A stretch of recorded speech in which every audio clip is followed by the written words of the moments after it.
Some gold-plated chains would make a nice retirement gift for a very, very good slave. Well, Are you serious? Well, this was written. Are you serious? This was written years ago. Did you just write that? I didn't write it. Did you just say that? No, I read it, yes. You read that? I know. I walked through blood and bones in the streets of Manhattan trying to find my brother. Jesus. Yeah, he was in northern Canada. This is cool. So the news, we're going to talk about the news. Right. So we have business news. Facebook founder Mark Zuckerberg is facing a $1 billion tax bill this year. Now that's He pays $1 billion in taxes? in tax. That's a lot of money. Good problem to have, right, Yeah, Tom? that's not bad. God damn. Absolutely. $1 billion. $1 billion, that's more than my dad made in his lifetime. Yeah. Unbelievable. This guy's carping about that. In the airport, I met Matlock. Matlock is Andy Griffin. Yeah, Andy, he used to call himself Andy Griffin. Now he goes by Ben Matlock. He really calls himself Ben Matlock. But I went into the airport and he was in there, and you know the bookstores they have in the airports? Yeah, sure. So he's in there. He's reading one of them big thick books. You know, smart guy. You know. So I'm standing over there. I'm leafing through a Jughead comic. I see him over there. So I think to myself, I say, hey, I'm going to sidle up beside old Ben Matlock. Yeah. And I'm going to grab one of them big books myself. He didn't have to know nothing. Sure. Pretty soon we get in a conversation. We start talking, and I find out how he ever solved that case where Claude Akins killed. You remember, anyways. Whatever. I wanted to talk to him. Right. So take 10 minutes. I'm talking to him. He's very friendly, very outgoing, and everything like that. And it was really nice. And all of a sudden, I realized it wasn't Ben Matlock at all. Really? It's not Andy Griffith? Yeah, just some old man. And now, don't you think that this guy has a moral, responsibility to tell people instantly that he's not Matlock? I don't know. Does he That's a good question. I don't know why people are gay. You don't know. Do you know why you're heterosexual? You don't know why. No, I don't know. Wow. Maybe the abnormal gene would be hetero. That's true. Hey, maybe the normal gene would be those Maybe ladies it would be normal to be gay. that cut their cocks into vaginas. No, if you're looking to make it in standard television, you're not going the right route. No. You're not going the right route here. Once I get on Hulu. You're not sending this tape to CBS, are you? No, once I get on Hulu, the whole act changes. No. Do you know that you are a cis male? Have you ever heard of that term? A cis male? Cis male. C-Y-S-M-A-L-E. So what it means is that you are a man. You're born a man. Well, as far as you know. As far as I know. And you identify yourself as a man. Yes. That's a cis male. Now, I don't understand. Where does that... Is this a new phrase? Yes, it's a way of marginalizing a normal person. We're running out of time, but I would be remiss here if I didn't bring up something. People have been bothering me about this for months and months. People come on the show and they say, the next time you see Norm MacDonald, he's got some tremendous stories about the great Bob Uecker. Now, do you have a story you can tell us about Bob Uecker? Voice of the Milwaukee Brewers. Well, Bob Uecker is one of my best friends. He's a great man. I know Artie told a story when he was here, and Bob was not too thrilled with that. But it's Artie Lang you're talking Artie about. Lang, yeah. But Bob is a very, very funny man, and I often go in the booth with him, you know. Oh, sure. So one time we were there, and John Fogerty was in the audience. You know, a fortunate son, you know. So John Fogerty was there. So Bob Uecker is a very interesting guy. He thinks of everybody as the same. He doesn't think of people as stars or anything like that. He's a very down-to-earth guy. So he was talking to me, and he says, "Hey, man, you know that guy?" I go, "Yeah." He goes, "That's John Fogerty, rock and roll singer." So I go, yeah, I know who it is. He goes, "Yeah, man." He goes, "But I played in a golf tournament with him." He goes, "You probably think of him as some that likes to bite the heads off of chickens, but this guy can..."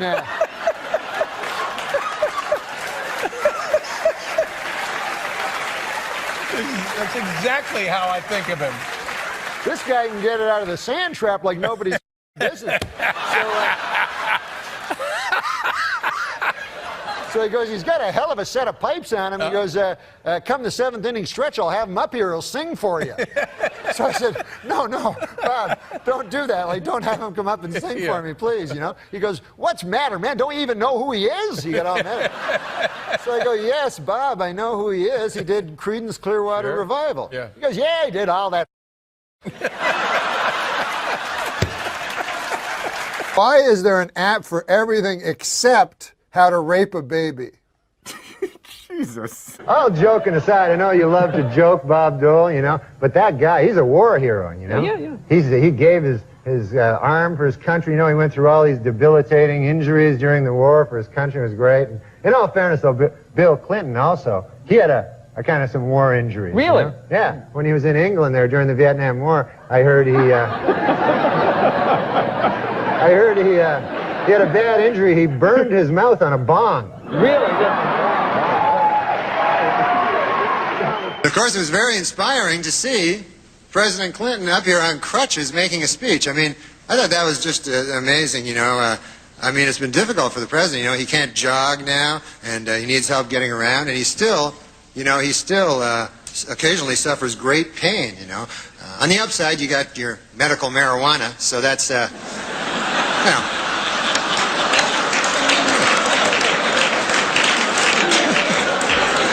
You must inhale, sir. It's the only way you're going to get better.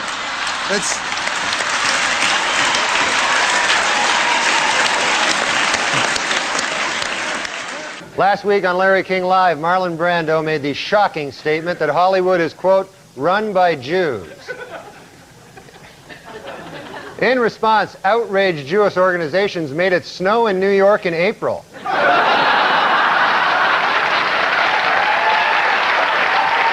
And here I am, you know, I look out, I see President Bill Clinton, you know, I see Secretary of State Madeleine Albright, you know, media mogul Rupert Murdoch, you know, broadcast legend Larry King, you know, pornographer Larry Flint, you know, Dick Morris. The list is starting to drop off a little, folks, but still, you get the idea. It's daunting.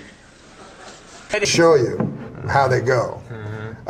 Michigan, so you can do it to the camera or you can do it to me. It doesn't matter who you do it to. Michigan man Curtis Peterson received a 15-year prison sentence for having sex with his pet pit bull. What's that, lassie? Woof, woof. Grandpa got stuck in a well? Woof, woof. Oh, you got raped. They say the world's a smaller place than it used to be, but I think that's an optical illusion based on me becoming a big fat guy. It's only now, if people were to Google a picture of Savile, knowing that he was a horrible pedophile and general all-round rotten person, that you'd look at it and you go, of course. I mean, now you look at it, yes, that makes perfect sense. I mean, with these like weird, he would wear like weird. About the pedophile. He would wear things a bit like this. I knew the bit about the pedophile, but I didn't know about the all-around bad person part. Yes, well, I suddenly realized that I couldn't remember all of his crimes. There's Charles Woodson. How about that? And what a season he had.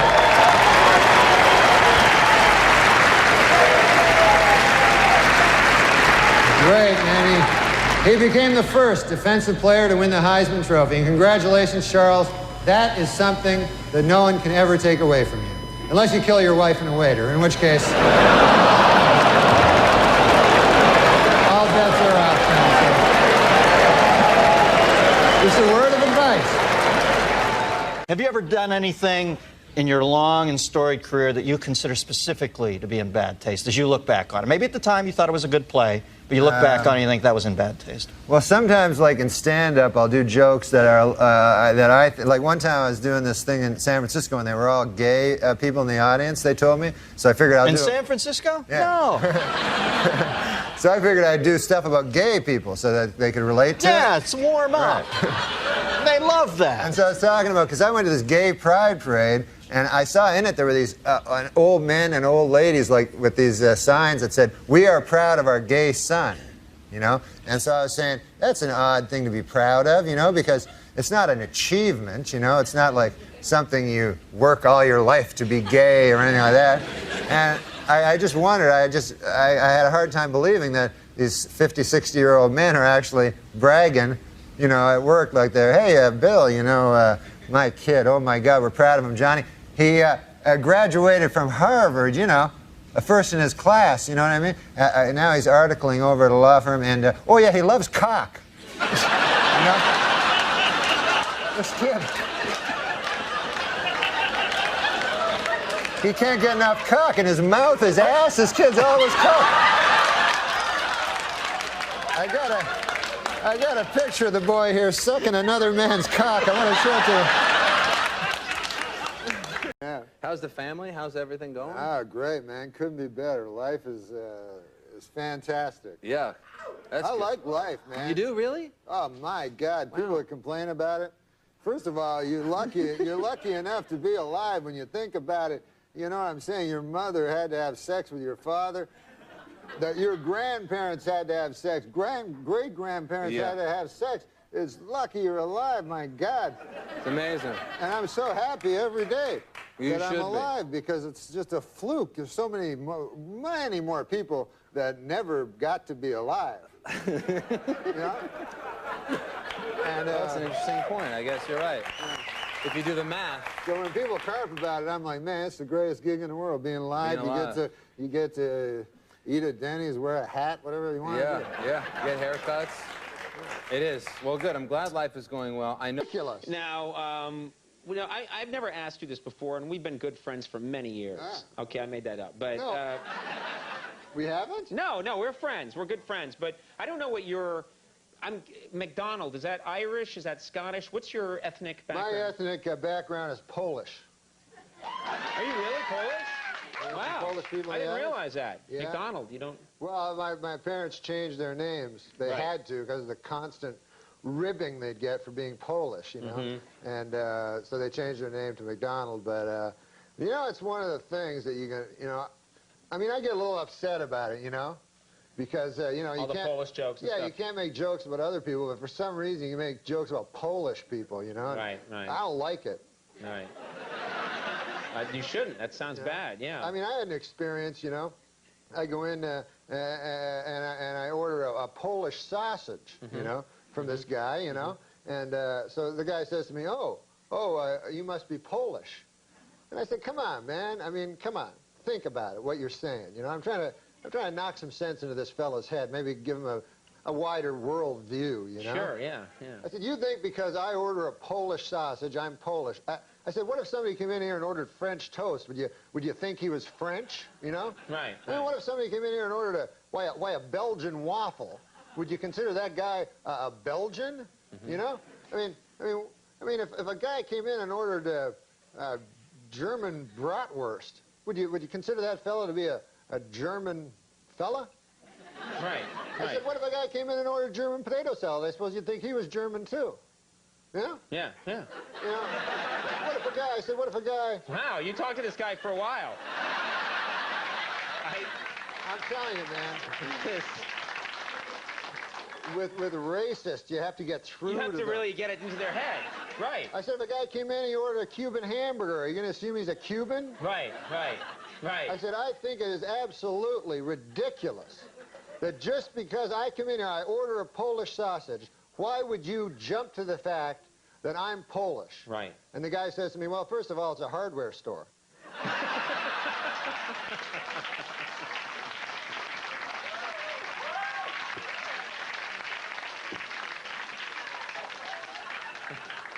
And you hate Polish jokes, don't you? You just hate them. No, I think they're disgusting. Let me ask you quickly, we haven't talked to you in so long, I want to ask you about your family. My great family. I love them all. How's your, we used to talk in the old days, you and I used to spin some yarns about Uncle Hector. How's Uncle Hector? Oh, Uncle Hector. Uncle Hector. He's Polish too, I'm guessing. No, he wasn't Polish. Oh, okay. No, he was from my cousin's side of the family. And he was a great man, my uncle, you know. Right. He was an old fella. He actually rode the rails during the Depression. Oh. You know, he was a hobo. Hobo. As you might call him. I don't like that term, but whatever. Tramp or whatever, yeah, what have you. Railroad bum. But he wasn't a bum. He was just out. He was a good, honest man during the Depression searching for work, you know. And you know, he had no money, so he'd travel the country trying to find work, and he actually rode the rails, Uncle Hector. And he told me, it was an interesting story, he'd go through, this was in Canada, and there's a town called Kitchener in Canada, and the railroad cops were tough, boy. They were tougher than real cops, you know. They had a law of their own, the railroad cops. I feel like I should be tucked into bed listening to you. Anyway, a law of their own, those railroad cops. But there was not a railroad cop tougher than Kitchener Leslie. Oh, boy. He was well known. He was well known for beating hobos to death. Really? He'd find a hobo on his train, he'd beat him to death. Beat him to death. And so what the railroad bums would all do is, as Kitchener approached, of course, oh, hey, Norm, how you doing? So, wow, such focus on these stories. that wasn't a mirror, that was another guy. Okay, oh, it was a guy named Norm. Yeah. So the railroad bums would all hop off before they got to Kitchener to avoid being beaten to death by Kitchener Leslie. Yeah. Anyways, my Uncle Hector, a good man, you know, and he walked into a mine one day. This is a story for that I think the young people could learn from. Don't go mine hopping, kids. During the height of the Depression, where there was absolutely no work, my Uncle Hector walked into I won't say the name of the mining company. It was McIntyre Mine, and he walked in. He had his lunchbox with him and his work boots, and he said, "Sir," he said, "I want a job." And they said, "We have no jobs." He said, "Well, 500 people work here at McIntyre Mine." He goes, "I don't think there are 500 men here better than I." He says, "As a matter of fact, I don't think there are 200 men better than I." He says, I think you'd be strapped to find 100 men better than I." And by golly, he got the job. What do you think of that? That's a great story. Now, I'm sensing there's more. Now back to Kitchener Leslie. Yeah. The most dreaded. No. Uncle Hector. What? No. I'm sorry, I'm trying to help you out. No, Uncle Hector. Dad, where's this story going? Uncle Hector worked in a mine, and it's a hellish job, the mine, as you well know. You know, darkness, you know. It's dank. It's dank. Yeah. It's coaly. It's a lot of... What? Well, you're in a coal mine. It's not coaly. It's coal-ridden. It's coal-infested. It's not coaly. It's coal-infested. So he worked in the mine, and by God, he worked hard. And after a week of working hard, he said to the shift manager, he said, "By golly, I'd like to have a lady. I work hard, and where would I find a lady here in town?" Well, they said to Uncle Hector, they says, we have sex with animals here. By God, says Uncle Hector, I'm not going to do that. I'm a normal fella. Well, then be to your own devices then. So, be to your own devices? Yeah. Wow. Uncle Hector continued working in the mine. He worked hard, and he worked long, and he worked for a low wage. But he was a man. And Uncle Hector, after a couple of weeks passed, he started to get a little itch, you know, as you and I say. Right. You know, Right. When we're thinking about the ladies, you know, yeah. And, but he kept it under control. He went again. He said, "Are you sure there's no ladies here?" "No, we have sex with animals." Ah, my God. 6 months passed, and Uncle Hector couldn't take it any longer, he told me. Right. He said, "By God, I just had to, I'm just a man, I'm weak, you know, I'm not a saint, you know, and I was born in sin, I suppose, and I couldn't resist. I just needed it." So he said he walked by a pasture, and there was a pig. Oh, God. Yeah, That's terrible. Yeah, it's terrible. And so Uncle Hector said, well, he said, I walked up and I began having sex with a pig. And he said, all of a sudden, he saw all the miners like around him, you know, looking at him. They go, "Uncle Hector, what the hell are you doing over there?" And Uncle Hector's like indignant. He's like, "What? Well, you're the guys that told me that you have sex with animals." They're like, "Uncle Hector, you damn fool. That's Kitchener Leslie's girlfriend."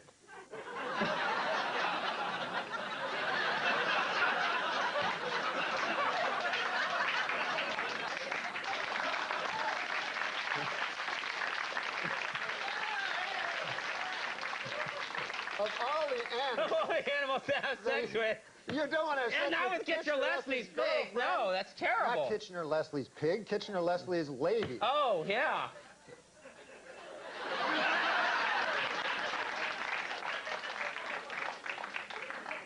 You tell quite a yarn, man. Well, I had shorter ones, but... There's no other guest tonight. That pretty much. I have one other funny anecdote, and it's very short. I don't think we can. Here he is, the always entertaining Norm MacDonald, ladies and gentlemen.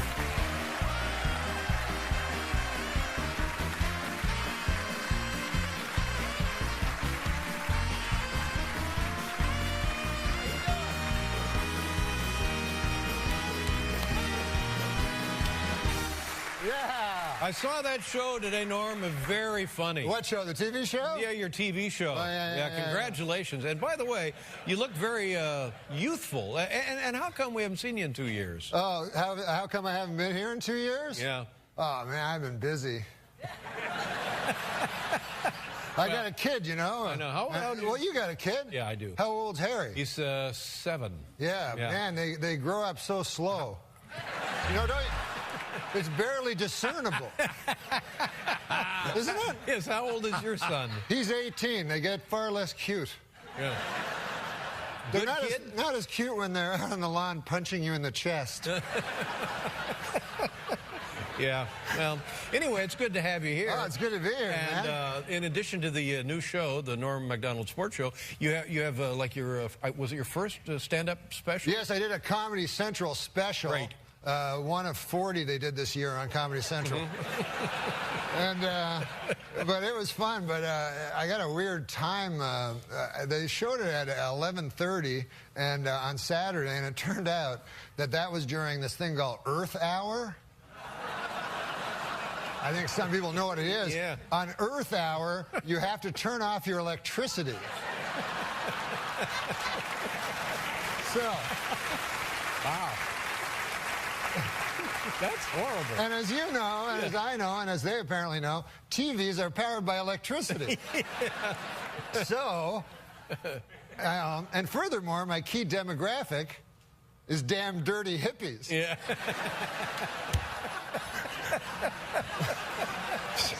Oh, man. Well, you know, what are you going to do? Took one on the chin there. Yeah. Now, listen, I'm very surprised and impressed about this, that you've built kind of like a Twitter following. Yes, well, I'm an internet sensation. Whoa.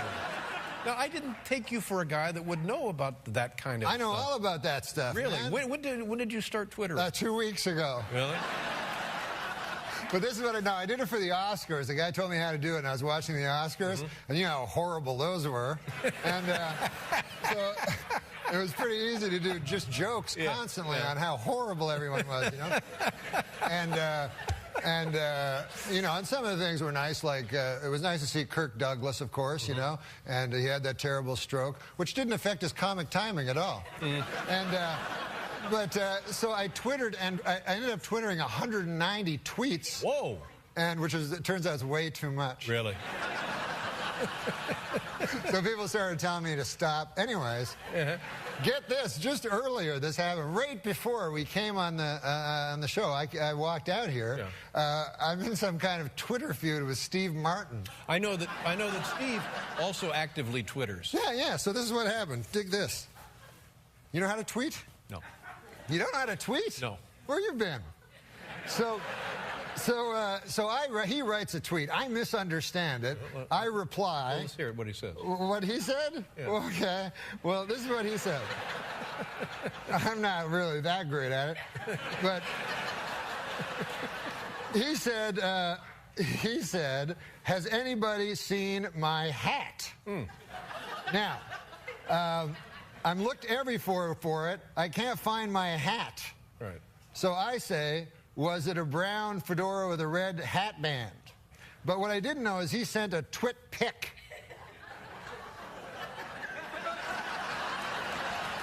Stop right there. Let me just say, if this is an example of Twitter communication, it's invaluable.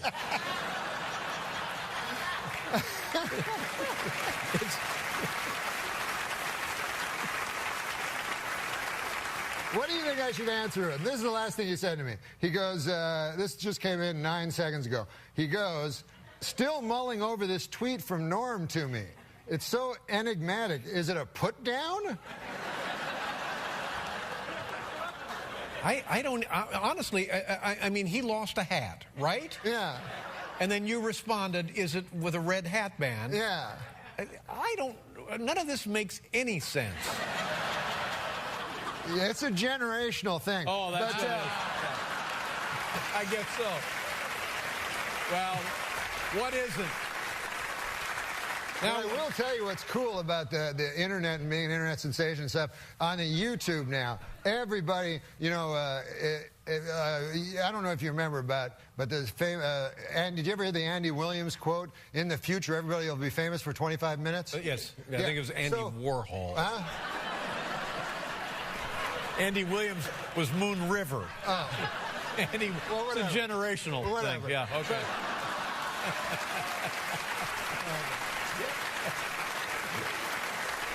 But here's the thing. Like, for instance, have you ever heard of Harrison Schmitt? No. Okay. He walked on the moon. I didn't know that. Right. An astronaut. Right. A guy who walked on the moon. There's very few people that have been in the position to go, hey, where's the moon? There it is. Right. Well, you're right. That's a good point. Right. Now, so 12 people have landed on the moon. Neil Armstrong, Buzz Aldrin. Who else? Right. So this Harrison Schmitt fella must be going, what the hell do I have to do to get famous? Yeah. Right? Meanwhile, the Kardashians, we know Khloe, we know... It's awful. Yeah, Lois. Lois Kardashian. All of them. We'll be right back with Norm MacDonald, everybody.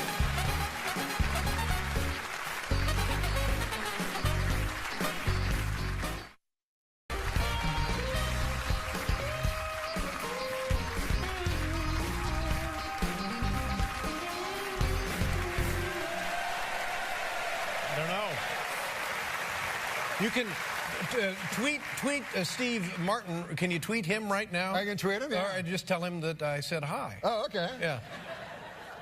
And that you're on the show and we're talking about him. And okay, awesome. I said hi. Awesome. And add this. I'm sorry about the hat.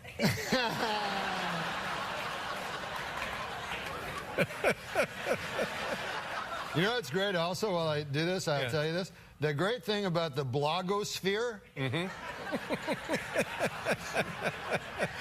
Now, the great thing is this, that you have friends, you see what I mean? Yeah. Now, on the computer, I have about 160,000 friends. Whoa. In real life, I have 2. But I actually like my friends on the blogosphere here, because this is the thing. Like they can go like in real life, right? Your friend will go, hey, my grandmother died this morning, and then you go, oh, good. Do you want to come over to my house and talk about it for 4 hours? And then on this thing, your friend can go, hey, my grandmother died today, and then you go, unfollow. Now, Norm, are you? Do I remember that you were? I'm talking to Steve Martin. Okay, I'm sorry. I mean, if you just get that over to him by Labor Day, that'd be. Do you still gamble? Somebody told me that you did. Or did we know that? Yeah, I used to gamble. You don't gamble anymore. No, I gamble anymore. Was man. it a problem? Did it get to be a problem? Yeah, it got to be a problem, man. And then I tried to do it smart. Every time I tried to do it smart, a bad thing would happen. Like you know? What do you mean? Well, one time I was trying to handicap baseball, you know, which you can actually beat baseball if you handicap it properly. So I was trying to handicap, and I figured it out for like 3 hours, and I went down to the book in Mirage, the sports book, went up to the fella, you know, and there was a guy beside me, a big fat guy, you know, and he's dressed like real rich, you know, and he opened a big attaché case filled with $10,000 chips, pulls out like $750,000, and he's going to bet on this boxer, you know, a fighter, you know? Yeah. And it was a 4-to-1 underdog. So I said, I'm not going to bet my baseball bet. I'll just bet on this 4-to-1 underdog, you know? He must know something. Yeah, because this guy must know something. He's probably in the mafia. So I go and watch I watched the boxing match, Dave, and the guy, my guy that I bet on, gets knocked out in 25 seconds. Oh, no. Whoa. So I go back to the book. I go, what, that guy from the Mafia? What? He goes, that guy's not from the Mafia. He goes, that's old long shot Louis. He goes, he's a rich guy, he loves long shots. Well, there's just no winning, is there? No, there's no winning. Nobody ever whatsoever. wins. Now, this sports show with Norm MacDonald premieres, you know, it's my birthday, April 12th. That's your birthday? I saw it this afternoon. Very funny show, and I think it's going to be a huge hit for You you. want to hear a sports joke? Yeah. Oh, you like racing cars, right? Yeah. How about that Daytona 500? Yeah. How about that kid that won? Right. How old was he? Like 20? Yeah. He raced all around. You know why he went so fast, apparently? He was texting the whole time. It's generational.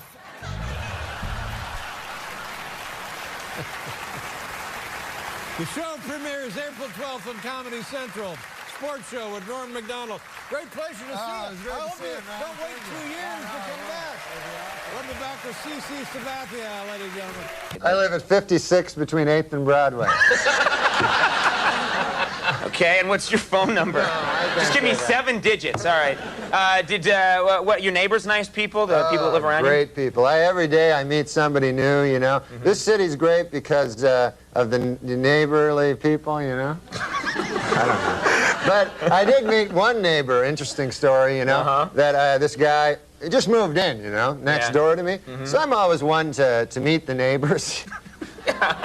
You like to chat with the neighbors, Yeah, because, you know, so I went over to the guy, knocked on the door next door to where I live, and I say to the guy, I said, hey, I'm your new neighbor, you know, and I said, good to see you, you know, nice to run into you, you know, welcome to the neighborhood, you know. And so the guy, I said, what do you do for a living there, sir, you know, if you don't mind me asking? You know, what do you do for a living? I'm a nightclub comic, I tell the guy. So he says to me, he says, I work down at the University of Science there. He says, that's a good school, by the way. I can't remember the exact place. Sure. But he says, I'm a professor of logic. Oh. So he says to the guy, he says, logic. Now, what the hell is that? I never heard tell of that. He says, oh, well, he says it's a kind of a pattern of syllogistic. Well, he says it's hard to explain. He says, why don't I give you an example? So I said, fair enough. Why don't you do that? So the guy says, well, he says, let me ask you a question. He says, do you own a doghouse? So I go, yes, I do. He says, well, then that means you probably have a dog. I said, yes. He says, well, that means you're likely you have a family if you have a dog. I said, yes, I do. He said, well, then that means you got kids, you're married? I said, yes, I am. He says, well, then you're a heterosexual man. I said, yes, sir, I am. He says, well, you see, that's logic there. I asked if simply from finding out you had a doghouse, I made this series of inferences, and I found that you're a heterosexual man simply from the fact that you had a doghouse. Well, I said, good God, isn't that something? Okay. So I said, well, I won't waste any more of your time there, neighbor. And I said, I'll see you later. See you around. Okay. So I said, come by one day and have a chicken with me. So anyways, I left. So I left. So I go to get a bus, you know, to the bus stop. And I walk down to the bus stop, and I'm still thinking about this thing that happened to me, you know. And I'm standing at the bus, and no bus coming at all, you know, and 5 or 6 of us standing around, and one guy lights up a cigarette there, and he goes, as soon as you light up a cigarette, the bus comes. And he smokes the whole damn cigarette, no bus comes. Right. So I said to the guy, well, that theory really worked, huh? And the guy goes, well, sometimes it works. Anyways, the guy goes, what's new with you? I go, well, I had an interesting thing happen to me today. I said, I met my neighbor. And he goes, oh, yeah? I go, he had a hell of an interesting job. I said, he's a professor of logic down at the University of Science. And so the guy says, is that so? He says, professor of logic. He goes, what the hell is that, logic?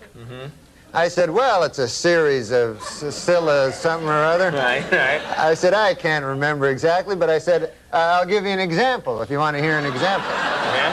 So the guy goes, all right, fair enough. So I said, let me ask you this. I said, let me ask you a question. Do you own a doghouse? And the guy goes, no, I don't own a doghouse. So the guy says, oh yeah, you're one of them gays.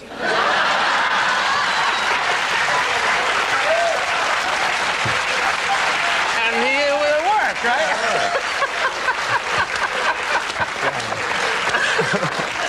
What great stuff you can learn at Yeah, it was that nice. University of Science there. Yeah. And then the guy, and then get this.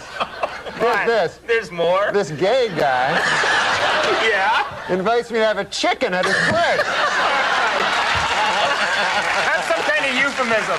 Watch out. All right. Saturday Night Live.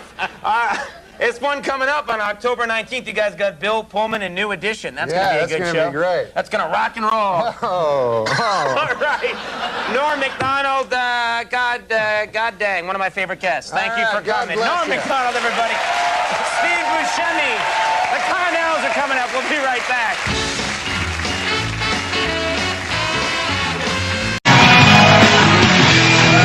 Welcome back to the program. My guest tonight, a very funny comedian and actor, is on Saturday Night Live for many years. His new show is Fox's A Minute with Stan Hooper.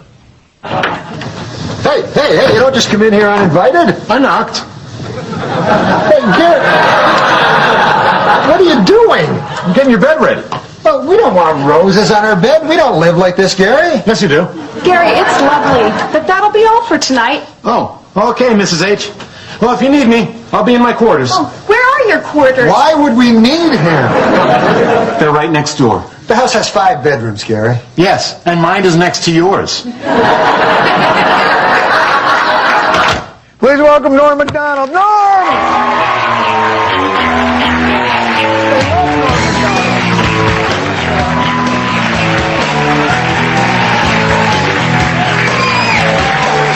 Hello! Hey, Johnny. That clip didn't seem that entertaining. That's not the whole show, is it? That's the best part. You picked that out especially for I us? miss you, Johnny. I miss you. TV is better in my mind. Congratulations. Stop it. On TV your is better. Academy Award. Don't even talk about it. Just wait. Ah, you won an Emmy. Wait till the tribulations come out. We're going to be top notch. By the way, you are the first guest to sit in our new couch. Talk to me about This is some couch, I'll tell you that, man. What do you think? I'd it.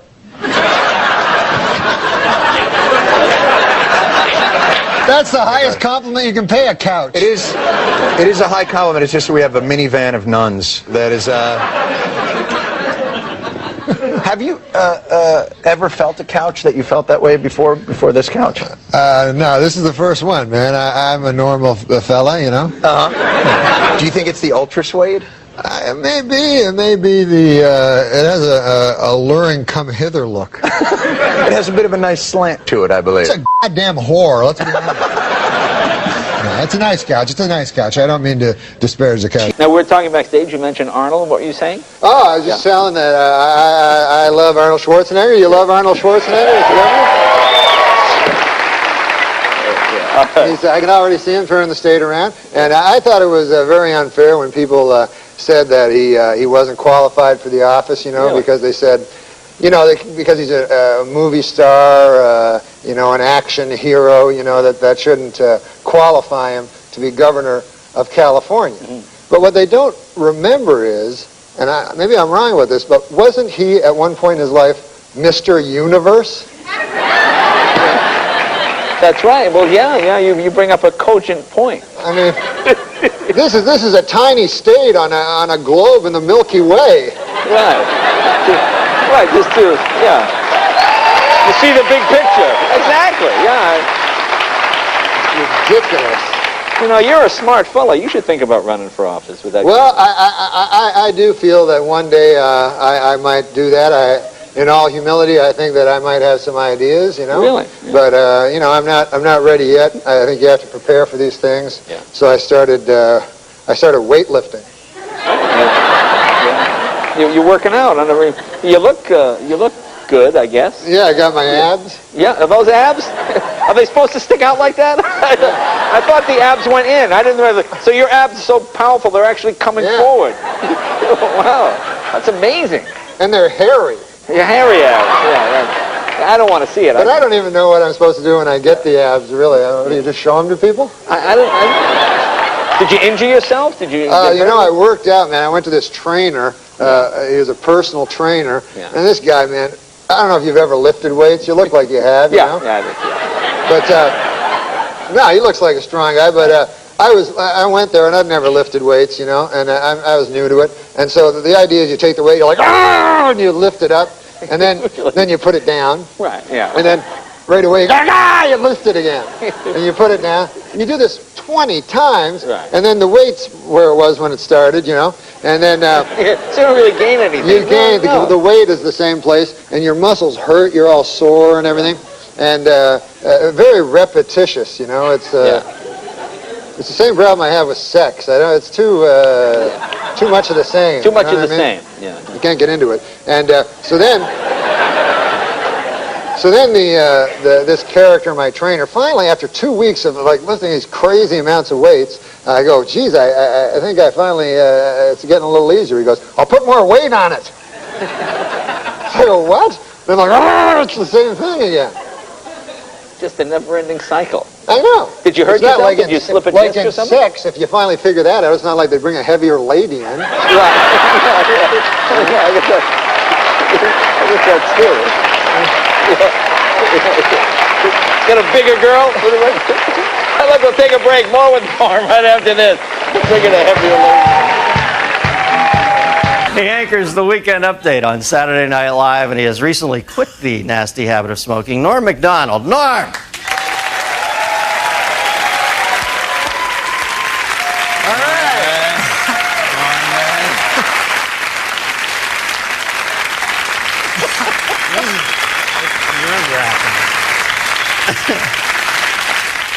Now, you're a young iconoclast, Norm. You know, the kids, they get you. What?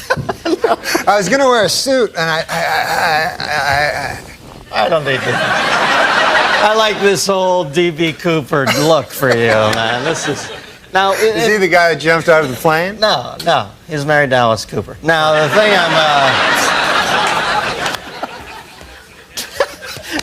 You remember you wrote for my first talk show? Yeah, you gave me my and first I used job. to come in the room, and you and Drake Sather had no lights on. It was like some fucking Anton LaVey Satan cult in there, and you guys used to turn out the sickest jokes ever, and everybody was always smoking. Then I see you on Saturday Night Live during the opening credits, and one of the things I like about you is you're completely unfiltered on that show. You'll say anything, and I saw in the picture you had a cigarette in your mouth. I thought, this guy just doesn't give a shit. So I asked you to come on, I find out you pussed out on me and quit smoking. What is that all about? No, because it's bad for you.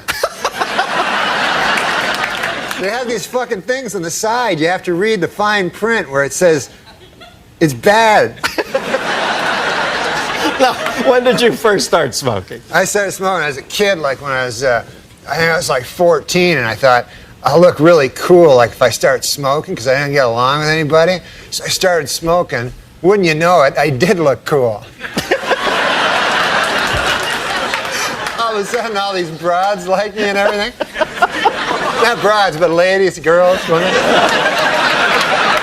And it was hard though, man, because I was guilty about it all the time I smoked, because I always thought, I always knew it was bad for me, you know? Like, even though some guys will say that it's good because their uncle lived long or something and he smoked, and they'll go, hey, what about, that old guy, Bert Mustin, what about that guy, And then he just because he lived long, that doesn't mean anything, right? That's just one guy. You can't, just because Bert Mustin lived long, you're all of a sudden... You did your master's thesis on this, didn't you? Now, did people bother you a lot when you're smoking? Were people pissed off when... Yeah, people don't like when you smoke, they're bothered. Like, I gotta admit though, secondhand smoke is bad. Like, I don't like, when I smoked, I didn't like secondhand smoke. I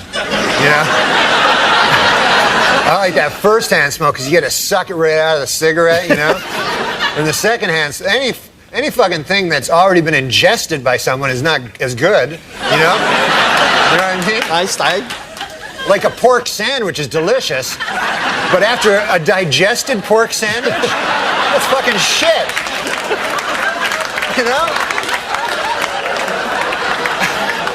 You can't fight that logic, Norman.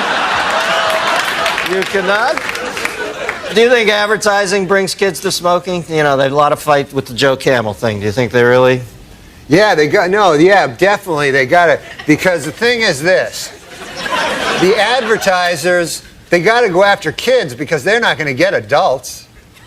Like, there's not going to be a 50-year-old guy going, hey, I should start smoking. That goddamn Camel. Look at him. They got to get little children. Joe Camel. Yeah. That's a frightening looking beast. He looks like a cock. I didn't make this up. And I know you don't mind first-hand cock, but... You don't know that. Don't say that. I know how this stuff happens, man. Because a buddy of mine worked on Saturday Night Live, and he said he was a fag once as a joke. And then he said everybody comes up to him and saying, "Are you a fag?" Gay man? I mean. Show about smoking. They thought you meant the British word for cigarette. All right. Exactly. Can I bum a fag? That's what they say in England. Where else? All right. Think about Joe Camel looking like a cock, Dennis. Oh, yeah. I lost my train of thought. Thanks for bringing me back. This is what I've noticed. He doesn't even look like a fucking camel. He looks so much like a cock because you know how it's usually subliminal? Yeah. Where you have to find the cock, right? This character, you have to find the goddamn camel.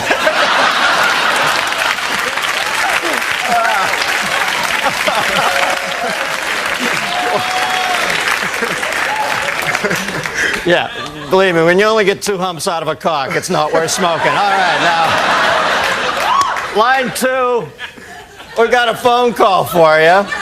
Although I can't believe they'd still be on the line after this departure. Line 2, we've got Beverly from Middletown, Ohio. Beverly? Yeah, hi, Dennis. Hi, Norm. Hi, you didn't know my name, I don't think. Yes, I did. I watched Saturday night.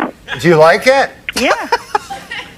I liked it when Dennis was on it. Yeah, I did too. I watch Dennis every Friday. Get out of here. You're great at that, man. You're great at this. You know why? Because you don't give a shit about Dennis. You know what I mean? It's like the best thing you can do. Whenever I'd go on, they'd go, what's it like following Chevy? And I like Chevy. He makes me laugh. And what the fuck do I think about Chevy? I'm trying to make a living here. Right, you know what I mean? Right. When I see you, I know you're thinking the same thing. Like, screw Dennis. I'm killing. Okay. Anyway, go ahead. What's your question? Okay, since nicotine is such an addictive drug, do you think someday you'll have to have a prescription to buy a pack of cigarettes? Well, you know, they always bring up the Constitution and talk about how we should still have the right to a militia and all that. But let's face facts, this country was built on tobacco growers. So, you know, if you're going to start changing...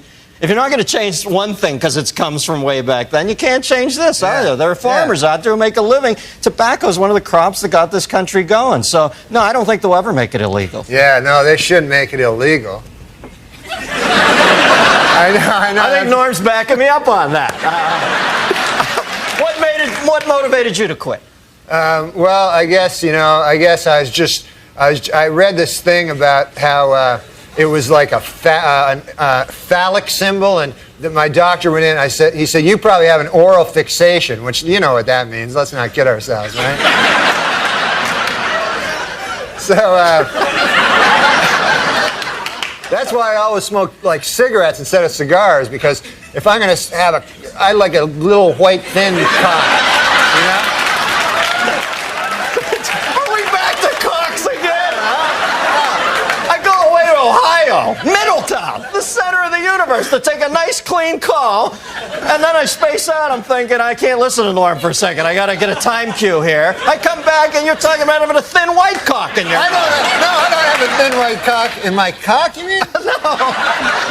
In my mouth. No, you misunderstand. What I'm saying is this. I'm just saying don't make the mistake of thinking I fucking listen to you. I just want to make it clear about that cock thing. I was just saying, if I ever was gay, if they suddenly made it mandatory or something, then I would choose the smallest cock, and I would like a guy that came fast.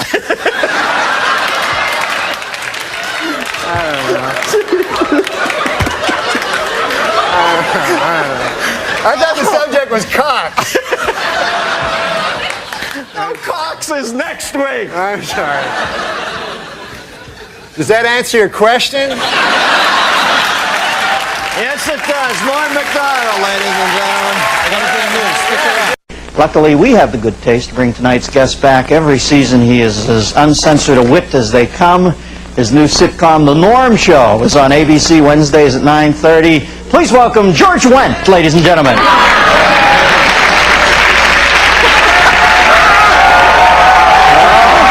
thought they were getting... Georgie Wendt. Yeah, they just... Norby. How you doing, man? How are you? I'm all right. How's it going? Year in, year out, my favorite guest. All right, you're a good man. Because you have no inner barometer of how far to go. Well, no, because it's HBO. I like to be dirty, you know, and it's fun. You know what you are? You're like a profane child. That's how I'm thinking of you, because you always say, I like to be dirty. Then you go up on this Pynchon-esque cock rant for like 3 minutes. Yeah, cocks are ugly, and Joe Campbell's a cock, and you're always shuffling your feet. What are you nervous about? You're a star, for Christ's sake. How's that sitcom world? Is that hell, or do you like that over there? It's not a lot of fun, but, you know, it's good to do. No, it's not on Ohlmeyer's. Has Ohlmeyer sent you a congratulatory telegram, or what word am I looking for there? Ohlmeyer, I haven't heard any missive, I think. Who's the Ohlmeyer at your network? This lady, Jamie Tarsis. She think you're funny? Yeah. Ohlmeyer's not even there anymore, isn't it? Isn't one of his last official duties to whack you? Yeah, he took off, and they got this other guy, I think it's maybe Sammy Sosa. Scott Sassa. Scott Sassa.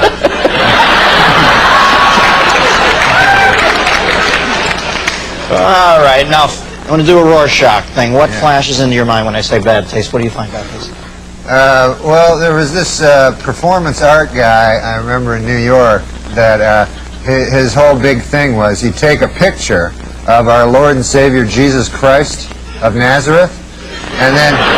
Oh, that Jesus Christ. Yeah. And then his whole act is he'd piss on it with his cock.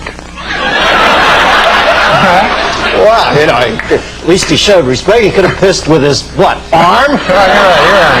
You're right. So I thought that was really and horribly bad. That's over the line, as far as... Yeah, because Jesus Christ, you know, he died for the guy's sin, and then the guy pisses on his picture. And it was a picture of Jesus dying for his sins. Like he was on the cross going, oh, I'm dying for the guy's sins. And then this guy's like pissing all over it. But, you know, when Judgment Day comes, he's going to have to face Jesus Christ of Almighty of Nazareth, you know. And Jesus is going to say, hey, asshole, what's with the peeing on my picture? That negates every other good thing he ever did, you know. Yeah. He's like, you don't piss on my picture. Yeah. You don't want to come up to the gates of heaven, God's leaning there with a nunchuck strapped around his neck, you know. How do you go, I'll have some performance art for you while the fucking devil shoves some coal up your ass.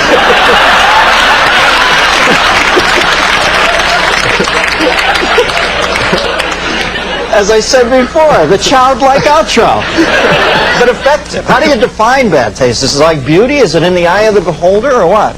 Yeah, it kind of is. You know, it depends on what people... Some people, like, get all upset over certain words. Like, they think that... Like, girls all the time, man, when I'm talking to them, like, if I go, hey, how about you and I, like, fuck, you know? and then the girl always goes, like, I don't fuck, I make love.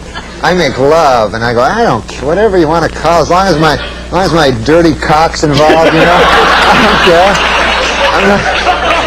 I'm not going to get in a semantic argument. You know, you can call it making a grilled cheese sandwich as long as there's a lot of me doing that kind of thing.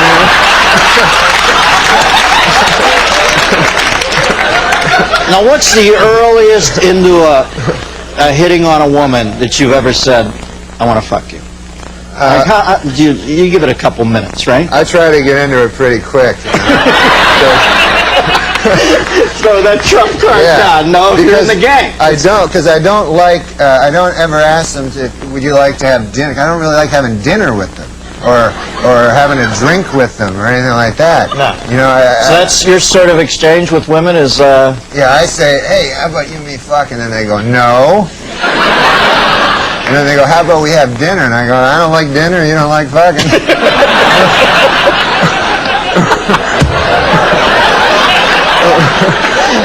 So it's a pretty basic thing you have with women. Kind of a basic exchange. I'm not good with Now, Norm, have you ever done anything in your long and storied career that you consider specifically to be in bad taste as you look back on it? Maybe at the time you thought it was a good play, but you look back on it and you think that was in bad taste. Well, sometimes, like in stand-up, I'll do jokes that like one time I was doing this thing in San Francisco, and they were all gay people in the audience. They told me, so I figured I'd do. In San Francisco? Yeah. No. So I figured I'd do stuff about gay people so that they could relate to it. Yeah, it's warm up. They love that. And so I was talking about, because I went to this gay pride parade, and I saw in it there were these old men and old ladies like with these signs that said, "We are proud of our gay son." You know, and so I was saying that's an odd thing to be proud of, you know, because it's not an achievement, you know, it's not like something you work all your life to be gay or anything like that. And I just wondered, I had a hard time believing that these 50, 60-year-old men are actually bragging, you know, at work like they're, hey, Bill, you know, my kid, oh my God, we're proud of him, Johnny.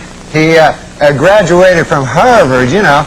A first in his class, you know what I mean? And now he's articling over at a law firm, and oh yeah, he loves cock. You know? This kid,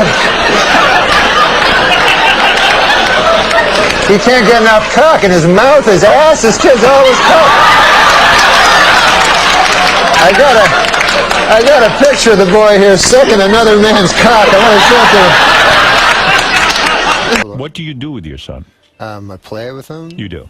How old is he now? this young man? He's 15 years old. 15 years You're still old. playing with him. Right. You know, it's a funny thing. Yeah. When he was a very young boy, you know, when he was like 3, 4, something like that, I would play games with him. You know, like we'd play basketball or something. Sure. And I'd let him win. Right. You know, and now he can beat me at everything.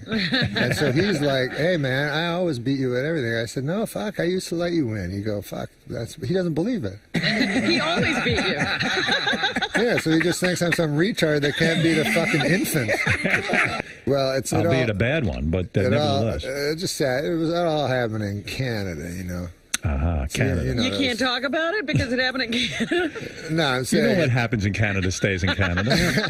But seriously, what led to Hey, you want to hear a joke from my act? Yes. I do. He must have done something really bad. No, it's about that whatever happened in Vegas stays in Vegas. Go ahead. Yeah, I want to hear that fucking whatever happens in Vegas stays in Vegas. Yeah, I heard that. I heard that. So actually, it doesn't really stay. Like you can't. It's not like you can kill a person and then leave Vegas and everything's cool. You know what I mean? So what I did was I looked at that phrase. What it actually means is basically you can go to Vegas, fuck a prostitute, and then she will not tell your wife. Right. That's exactly what they're saying. You're saying not like those gossipy small town whores. You're saying back to where you come from. I'm saying back at home, they're blabbermouths. You're saying, in other words, they're sitting in the beauty parlor going, "Oh, you're married to Hank Johnson? I fucking shit on his face last night."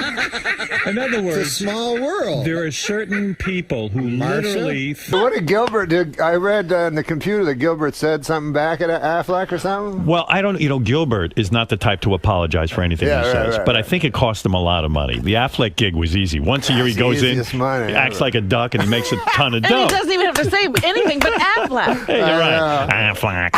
So you know, he didn't know Affleck, I guess, has 75% of their business in Japan. And they got a bit offended by what was going on. So I did an audition for it. Did you really? Did you? It seems like everyone is being auditioned now, for the Affleck what did you do? Did you try to sound like Gilbert, or did you try to change the duck? They said I have only been on like 5 auditions in my life, and everyone's been a fucking nightmare. You don't strike me as an auditioning kind of guy. I'm the worst fucking ever. So I go in, and then the woman goes like, I just thought I'd have to say Affleck once. Right, that's easy. So she goes, listen. I want you to create a story. Like, that's what I want you to do. Like, you just think of the duck, be quizzical and funny, and then sarcastic, and then serious, and then sexy. And she goes, just create a story. Have fun. They all say, fucking have fun with it. No, this is my work. There's no fun here. So then, like, 3 seconds in, I'm like, I want to get the fuck out of here. I ain't gonna be the fucking duck. So she left, and then there's just me and a guy with a hat. So I said, listen, man, I'll just say Affleck and get the fuck out of here, because I only got so many fucking moments in my life. Right, you got a life to live. Yeah. So have you ever been in that situation? You never have been, because you have complete freedom. But it's me, a guy with a hat. He's telling me how to say Affleck. I'm saying Affleck.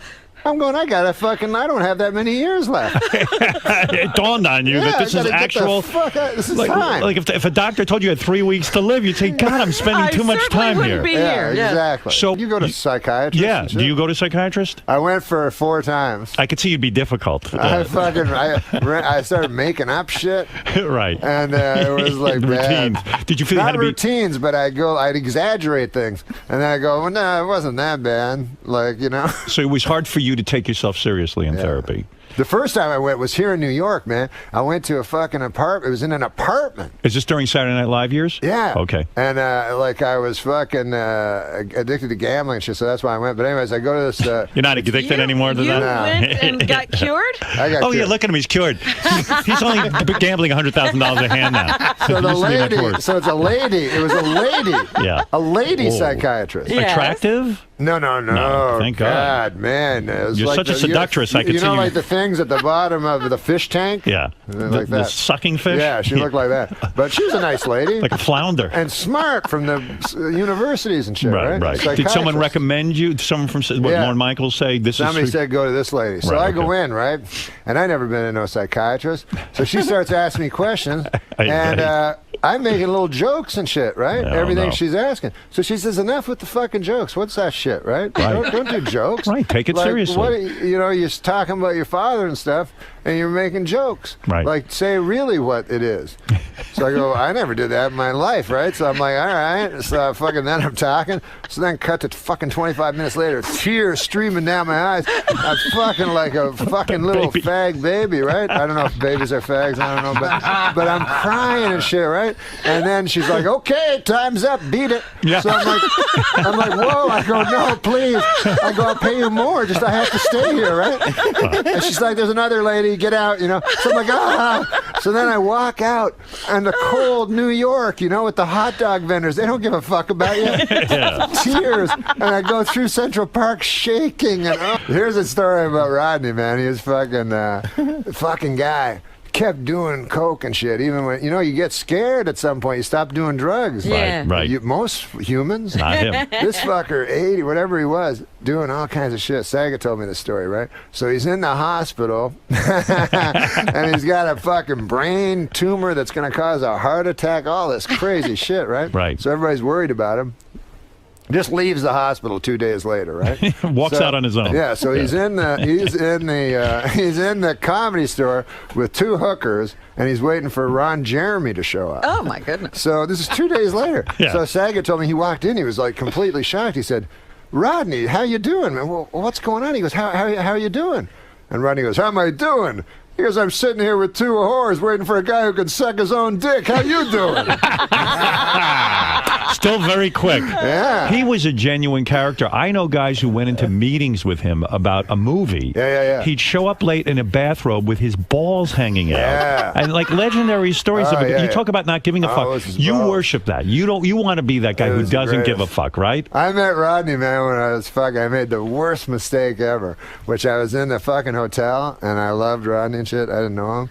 And I was coming down in the casino. I was coming down the fucking elevator, and Rodney was in the elevator. I'm like, oh my God, it's Rodney. I gotta say something to him. So, anyways, I'd worked on some stupid fucking thing with this director, who said he worked with Rodney. Yeah. So I used that as a thing, right? So I go, hey Rodney. I go, we have a common friend. He goes, who's that? I go, Paul Johnson. He goes, that cocksucker. He goes, that fucker's no friend. And there's a full elevator. That fucker's no friend of mine. You tell him he can suck my dick. I'm like, oh, I'm not his friend. I'm not his friend. And you hear these stories that Rodney was sort of a bitter guy because he made it late in life and all that. But yet he was a sweet guy because he helped everybody. I mean, he did something for me that I'll never forget. Like I appeared on the Tonight Show with Jay Leno back when I would work with that scumbag. Yeah.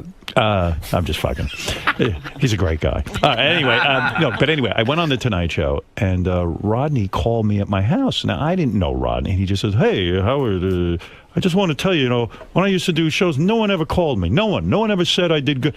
I knew what you were doing up there. You were great. You were doing a great job. Cool. And I was like, wow, Rodney, dangerous. I mean, because he's the guy. If he thinks you did okay, I must have done okay. Yeah. So what a tremendous, nice thing to do for somebody. Unbelievable. Well, I met him on Saturday Night Live because he came and did, when I did Update, he came and did some jokes on his 75th birthday.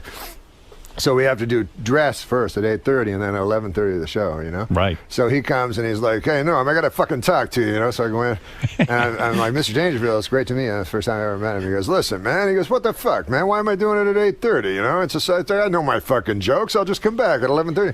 I go, I don't know how it works, Rodney. You got to do it. He goes, God damn. He goes, let me tell you something, kid. This was his advice to me. Kid. He goes, let me tell you something, kid. He goes, this fucking TV shit, He goes, this waiting around all the fucking time. It's a bunch of all shit. It's shit.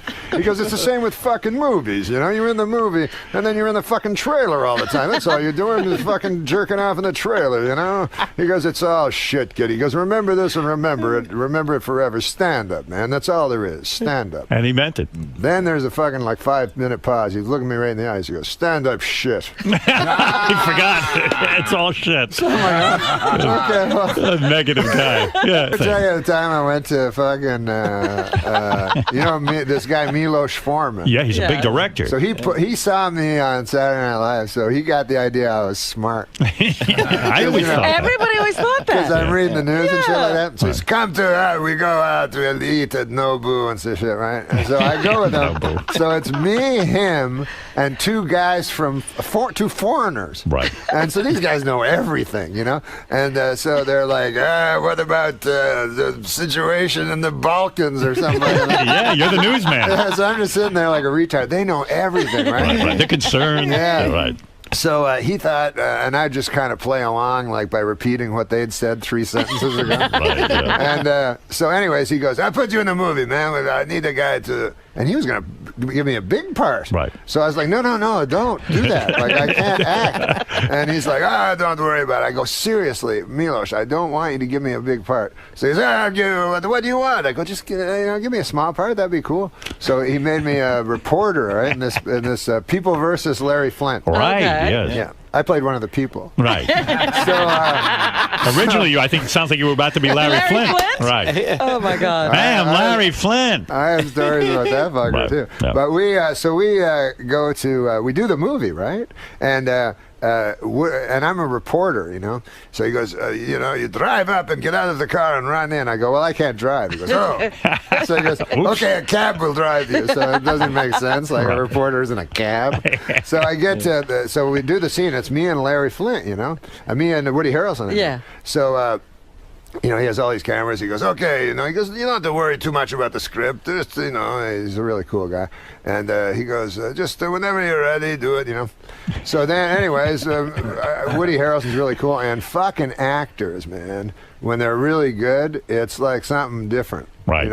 And because I'm just waiting for the other fucker to stop talking and hope to God I remember You're my not even lines. paying attention. No, I'm just hoping to remember my words. So anyways, fucking what's his name? Woody Harrelson asked me if I want a beer, Mm-hmm. He goes, you want a beer? I go, no, it's cool. I don't drink, He goes, you don't want a beer? I go, no, I don't drink, but thanks, man. And then I go, you drink? Like, I thought you just smoke weed and all that shit. And then all of a sudden, Milos Forman goes, "Cut! What the fuck is going on?" Like we were in the movie. You didn't know. No. You thought he was talking to you. Because he was looking at me and talking like a regular person. Oy vey. There was nothing fake about it. You got caught up in the movie. He was such a good actor. You said you'd rather play Frogger than have sex. Oh yeah, well you have to know Frogger, you know, it's a game.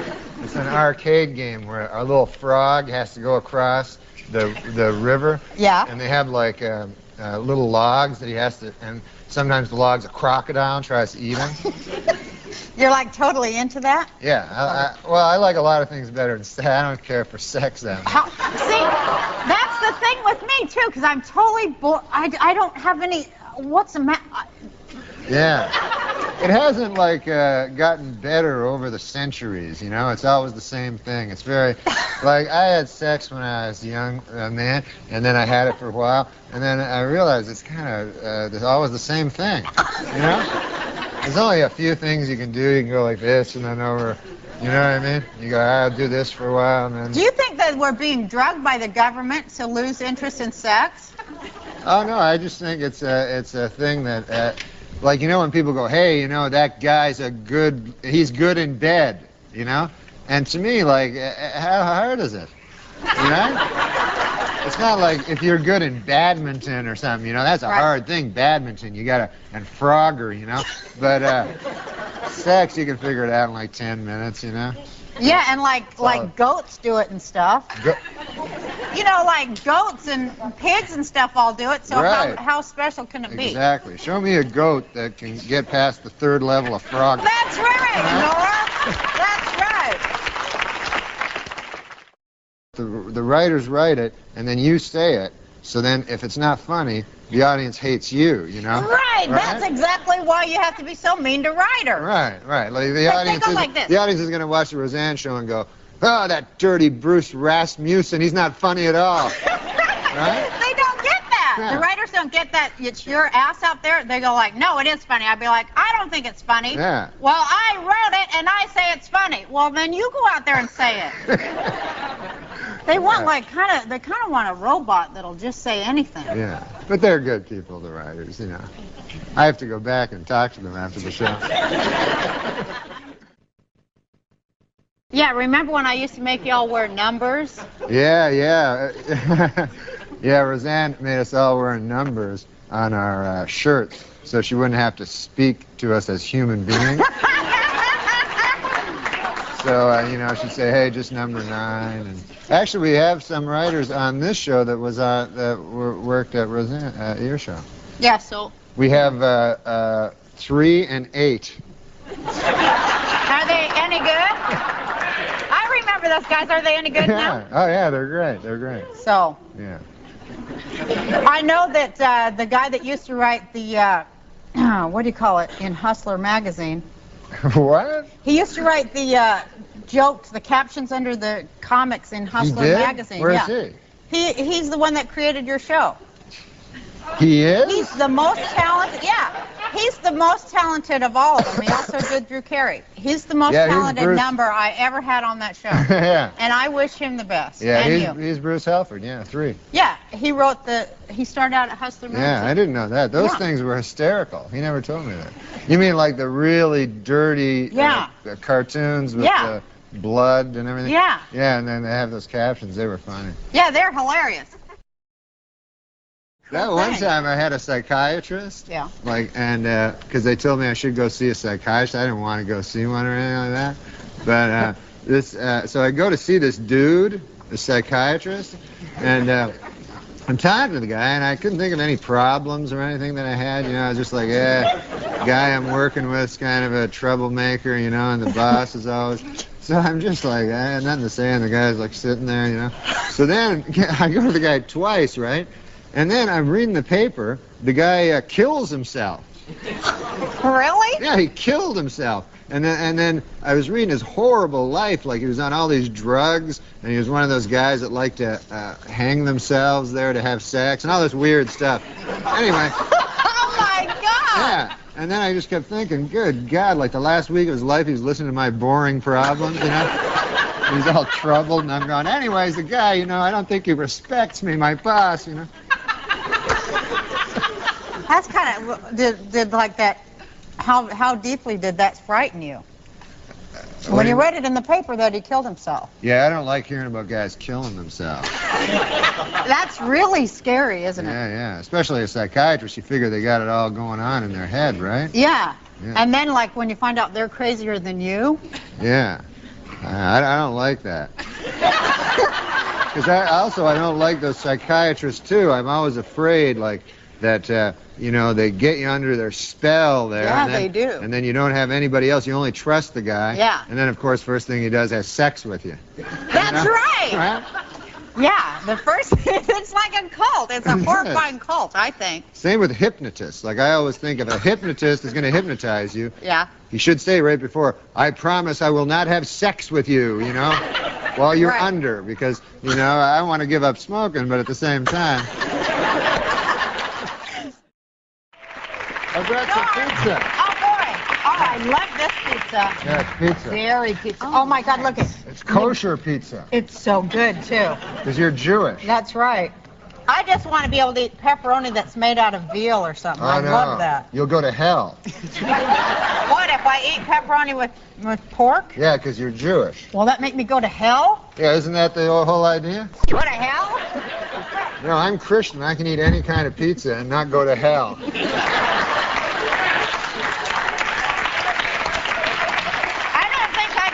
For eating it either. Oh, you don't? No, I don't go to hell. Well, they don't specifically mention pizza in the Old Testament, but it's But they do mention pepperoni. Yeah.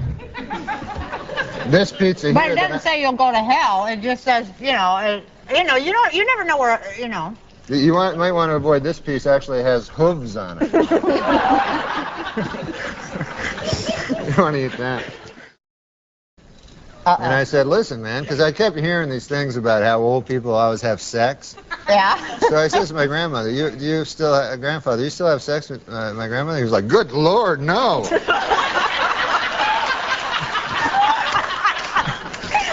And then he was explaining it to me. He was like, because in his own head, he thinks he's like a young dude. Yeah. You know? And so he says, like, when you get old, it's not like all of a sudden your taste change where you go, hey, that wrinkly old lady looks good. He told you that? Yeah. Wow. He said that people still look good when they're in their 20s to, like, real old guys? Yeah. Because he said whenever he looked in the mirror, he was always shocked because he thought he was like a doughboy back in the First World War. You know? He thought he was a handsome dude. And even if he did know he was ugly, he still was not attracted to the old bags. Norm MacDonald is on the Adam Carolla Show. Great to see you, Norm. Hey, Adam. Hey, Teresa. Hi, Norm. How you doing? Norm's going to be at the Bray Improv tomorrow. That is Thursday through Sunday. 2 shows on Friday and Saturday. Feels like a tall order for Norm MacDonald. Yeah, it's gonna be fun, man. It's gonna be a donkey ride to heaven. Sure will be. Hey, Norm, I don't know if you can remember this story, but somebody, I think, told it to me about you gambling, coming in late, and calling for a wake-up call that was probably just a few minutes after you went to bed. Do you remember that story? Yes. How did that story go? I remember laughing hysterically, but I don't remember all the details. It was back when I was drinking, and I was really drinking a lot. And I was gambling and everything, and then I went up to the room and I said, I phoned down to I'm trying to remember, I phoned back down to the front desk and I said, listen, give me a wake-up call for 6 o'clock. And I was like, oh, it's 5 to 6. And I said, I better let you go, you'll be dialing soon. Norm, it's like Ty Pennington got to your head and made you over. The last time I saw you, you had a gray beard. Oh, yeah. You Why really... did you say I was sober? I don't drink. Wow. You don't drink? I don't drink and I don't do drugs, but it's an odd thing. Really? Yeah, I don't do anything. Hold on, I mean, You've never been a drinker? Oh, I have in the past when I was a young boy, but I get scared. Like, you know, when you're young, do anything. You know what I'm saying? Right. Because you don't think you're going to die. So when I was young, people just hand me pills. I'd eat them. And then I got older, and I was like, God damn, man, I'm going to die. I'm not going to do nothing. Right. So, but you still gamble. That's a vice, right? It's a vice, but it's not life-threatening in any way. Right, unless your bookie kills you. Right. It's quality of life threatening, arguably. I'll tell you something, bookies don't really kill you. They don't. They want their money back. They want right. to make a deal. Norm, I had a bookie take all my money, and because I won so much, and then my buddy's like, oh, man, you got to break his leg and stuff, right? And I'm like, what? I'm already out all this money. I'm not going to... Yeah, you won a bet. What was it, like $100 grand or something? Yeah, and then it just money. didn't pay off. Now, what were you betting on? Were you betting on football? What was football mostly, yeah. But it became crazy where it was like basketball every single day. So, Norm, you have not had a drink in how long? Well, first of all, I'm not an alcoholic. Mm-hmm. That's so I don't count the first thing days. alcoholics say. No, alcoholics count the days. They know how long it's been. Mm-hmm. So sometimes I'll go to a party, a guy will go, hey, what do you want to drink? I go, just give me a water. And then they'll go, are you alcoholic? And I'm like, no, man, you're the guys that are drinking. Right. You know, I want a water. And they go, oh, yeah, no, we understand. So you don't... All right, I'll drink. So you don't... I'll get drunk out of my mind and barf all over myself if it'll take away the stigma of being an alcoholic. But I knew a friend, man, that some guys can get any women they want. Yeah. You know? And I'm sure you know that type, you know. It's not like they're incredibly handsome or anything, but just somehow they have something about them. And my buddy Bill, yeah, this guy could get any lady. I'm telling you, literally had sex with a different woman every night. I asked him, I said, what's your secret, you know? He said, I'm a serial rapist. Stop. Did you say that on The View the other day when you were on The View? I didn't go on The View. They don't want me on there. I thought you were on The View. No, they don't like me anymore. Why won't they have you? Well, one time they wanted me to go on The View, right? So I was like up all night, like for a long time, because I was in my gambling days and stuff like that. And so the guy kept phoning me, the producer of The View, you know? Yeah, and, Bill Geddes. Yeah, that's the guy. Yeah. And so he kept having ideas, like funny ideas I could do, you know? Right. Like they have those guys. You know? Right. So here's a funny idea. Let's not talk about rape. Like ideas like that. Is that bad? No, it's fine with me. It's just funny. It strikes me with Norm and with me sometimes. You talk to producers about funny ideas maybe you shouldn't be doing. Oh, they do that. More do nots than do's. Yeah, they do that. They go, hey, don't swear on The View like you're going to swear. Like right. You're that retarded. Here's an idea for your segment. Don't use the N-word. Yeah. Well, what happened? How did you end up offending? So anyways, the guy kept following me with these crazy ideas. He'd go like, hey, why don't you come out with like a red wig on? And I'm like, why would I do that? And he goes, the gals are teasing Barbara about her new hair tint. I'm like, yeah, that seems all right. Because I'm trying to be nice. I have a hard time saying no, you know. So yeah, maybe. He goes, and then so finally I go, I'll think of something, you know. So I'm at a poker table the whole time talking to him, and, you know, because I used to play for like 70 hours straight. And so he keeps phoning.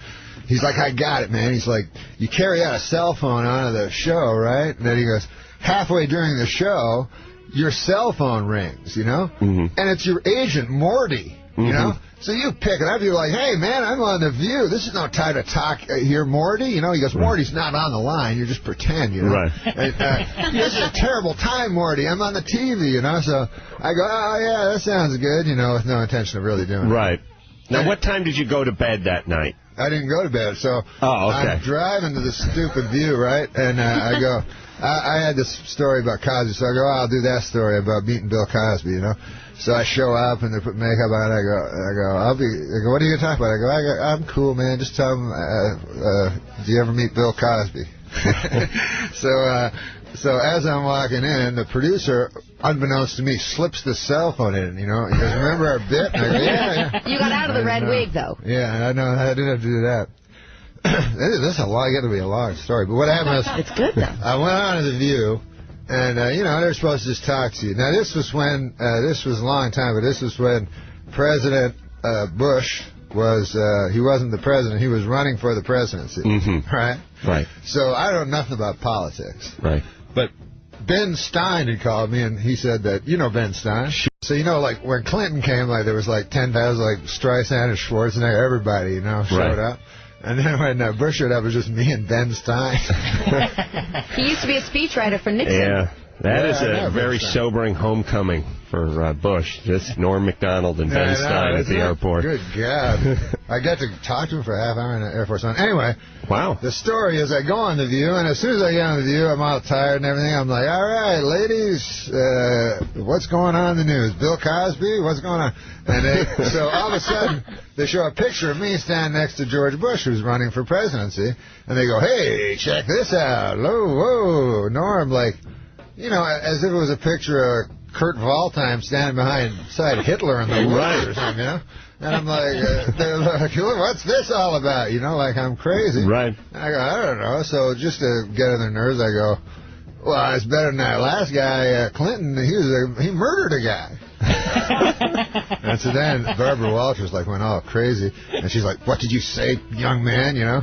And I'm like, oh, I thought it was a matter of public record, like I just try to get more into it. I go, didn't he murder a guy? I heard he murdered that Vince Foster guy, and they pretended it was a suicide or something. And I'm like, isn't that a matter of public record? She's like, listen, you're treading on thin ice, mister. He should call me mister. I'm like, no, I thought he murdered a guy. I said it about 6 times, you know.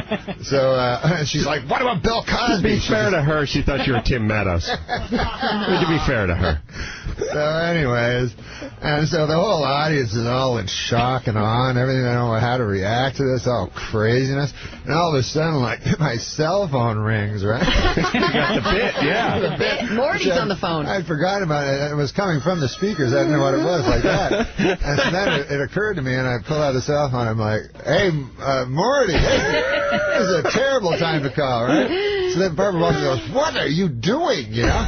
And I go, I don't know. So that retard in the back told me to pretend Morty was calling. And then she goes, she just stared at me for like 3 seconds. She goes, you are one piece of work, mister. Wow. And that was the end of that. She just said it was Vince Foster calling from the beyond. It's calling from hell. Says he'll see you soon. Norm's got a new CD out called Ridiculous. Norm, when we left off, we were talking about Bill Cosby and you never getting to tell your Bill Cosby story on The View, but you can certainly tell it here. Oh, Bill Cosby? Well, I opened for Bill Cosby, and I was really excited, you know, because I'm a comedian, and he was like the first comedian I ever heard and everything, and I still love him, you know. And so I was real excited and everything, and so... and we're performing, oh my Lord, it was like an entire football field, right? Well, where is it? It was LSU. And, I'm sorry, it was Tulsa. It doesn't matter. Right. You didn't have to correct yourself. And so I get there, and so an entire football field and a little tiny stage, and I have no way of knowing how to, you know. So I'm like, you know, anyone have an answering machine? And then you're just, they're just talking to each other. Right. Know? I have no idea of how to talk to this many people, you know, so they completely ignore me for the whole thing. But, you know, they don't hate me or anything. They just don't notice me. They're ambivalent. So I'm like, how on earth, you know? So I was interested in seeing how Bill Cosby would do it. So Bill Cosby lands in a helicopter like 10 minutes before, and he's wearing a sweatshirt, and I'm in a suit and everything, you know? And he says, why are you wearing the suit? I said, oh, Bill Cosby. He goes, college. He talks like just in words. He doesn't use He goes, college sweatshirt. And I'm like, okay. Doing a Mad Lib. Yeah. So he gets up, and so he's a guy's a genius. Just stand beside the lady. He's not nervous at all, of course, you know. He says, anything going on in the school? She says, next week we play LSU, you know, we're Tulsa. He goes, it's okay, fine. And then they introduce me, walks out, and he goes, Tulsa! And everybody screams, right? And then he goes, LSU! And everybody boos. And then he goes, Tulsa! And everybody screams louder. And he goes, LSU! Exactly. So he says it about 5 times, every time slower. And now they're going up and down like they're in a lather, you know? Right. And then he goes, next week I will be performing at LSU, and I'll be doing that bit backwards. Nice, amazing. But anyways, afterwards, so I talked to him, and I go, oh, man, you're the best. You know, I listened to you as a kid and everything, and my dad, like, was racist. But he loved you, you know. And I think it's the ultimate compliment. It is. It tempered, like, his racism and stuff. Yeah, it's like telling a cow that your mom's vegan, but was willing to eat just you. Yes. That's how much she loves you. Yeah, if you want to compare an African-American to a cow. That would be a good analogy. Well, you don't want to pick another animal, one that may climb a tree and eat bananas. This is getting ugly. Let's. All right, Norm, come on, reel it in. So Cosby says to me, so I said, yeah, my dad loves you. He goes, where does your dad live? I go, Ottawa. So he turns to his agent, you know, whatever guy who was with him. He goes, Fred, am I not doing Ottawa? So he looks on his thing and he says, oh, yes, so Mr. Cosby, you're doing Ottawa in August. And he goes, give me the man, father. He says, so now I'll get your father front row seat afterward. He'll come back to and talk with me, and I'll treat the man well. And I was like, oh, man, that's great. So he goes, give me a pen. The man needs a pen and a paper. Write down the phone number. And so I'm getting a pen and paper, and I realize my dad's dead, right? He's been dead like 10 years. Well, 666 would be the area code. He's a VIP. Sorry, buddy. So I go, oh, man, I don't want to now say my dad's dead and bring the whole conversation down. Right, sure. So I just write down 9 numbers, you know. Is it 9, 10? I know you gave him a fake number for your dad. He's a mathematical genius. Norm MacDonald, everybody. I know the area code of where my dad lived. So anyways, I go, here you go. He'll enjoy it. He's alive, you know. The guy he probably shouldn't have hit alive so hard. Yeah, that's a tell.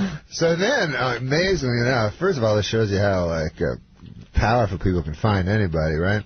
I was doing this lame thing on the Drew Carey show, and as a little guest star, you know. And the stage manager runs up. She goes, Bill Cosby's on the phone. What? He tracked you down. Yeah, he can find anybody. How long after you'd seen him on the field at Tulsa? 3 months later. So I get on the phone, and it's Bill Cosby. He's like, I found the number. The man is not, it's different than your father. The man is different. And I phoned twice I phoned the same man. And so I'm like, keep lying. I go, I'm sure that's his number. I don't know what to do. Norm, couldn't he have died in the interim? You could have said he just died. Oh, man, that's savvy. That's fast. That was fast.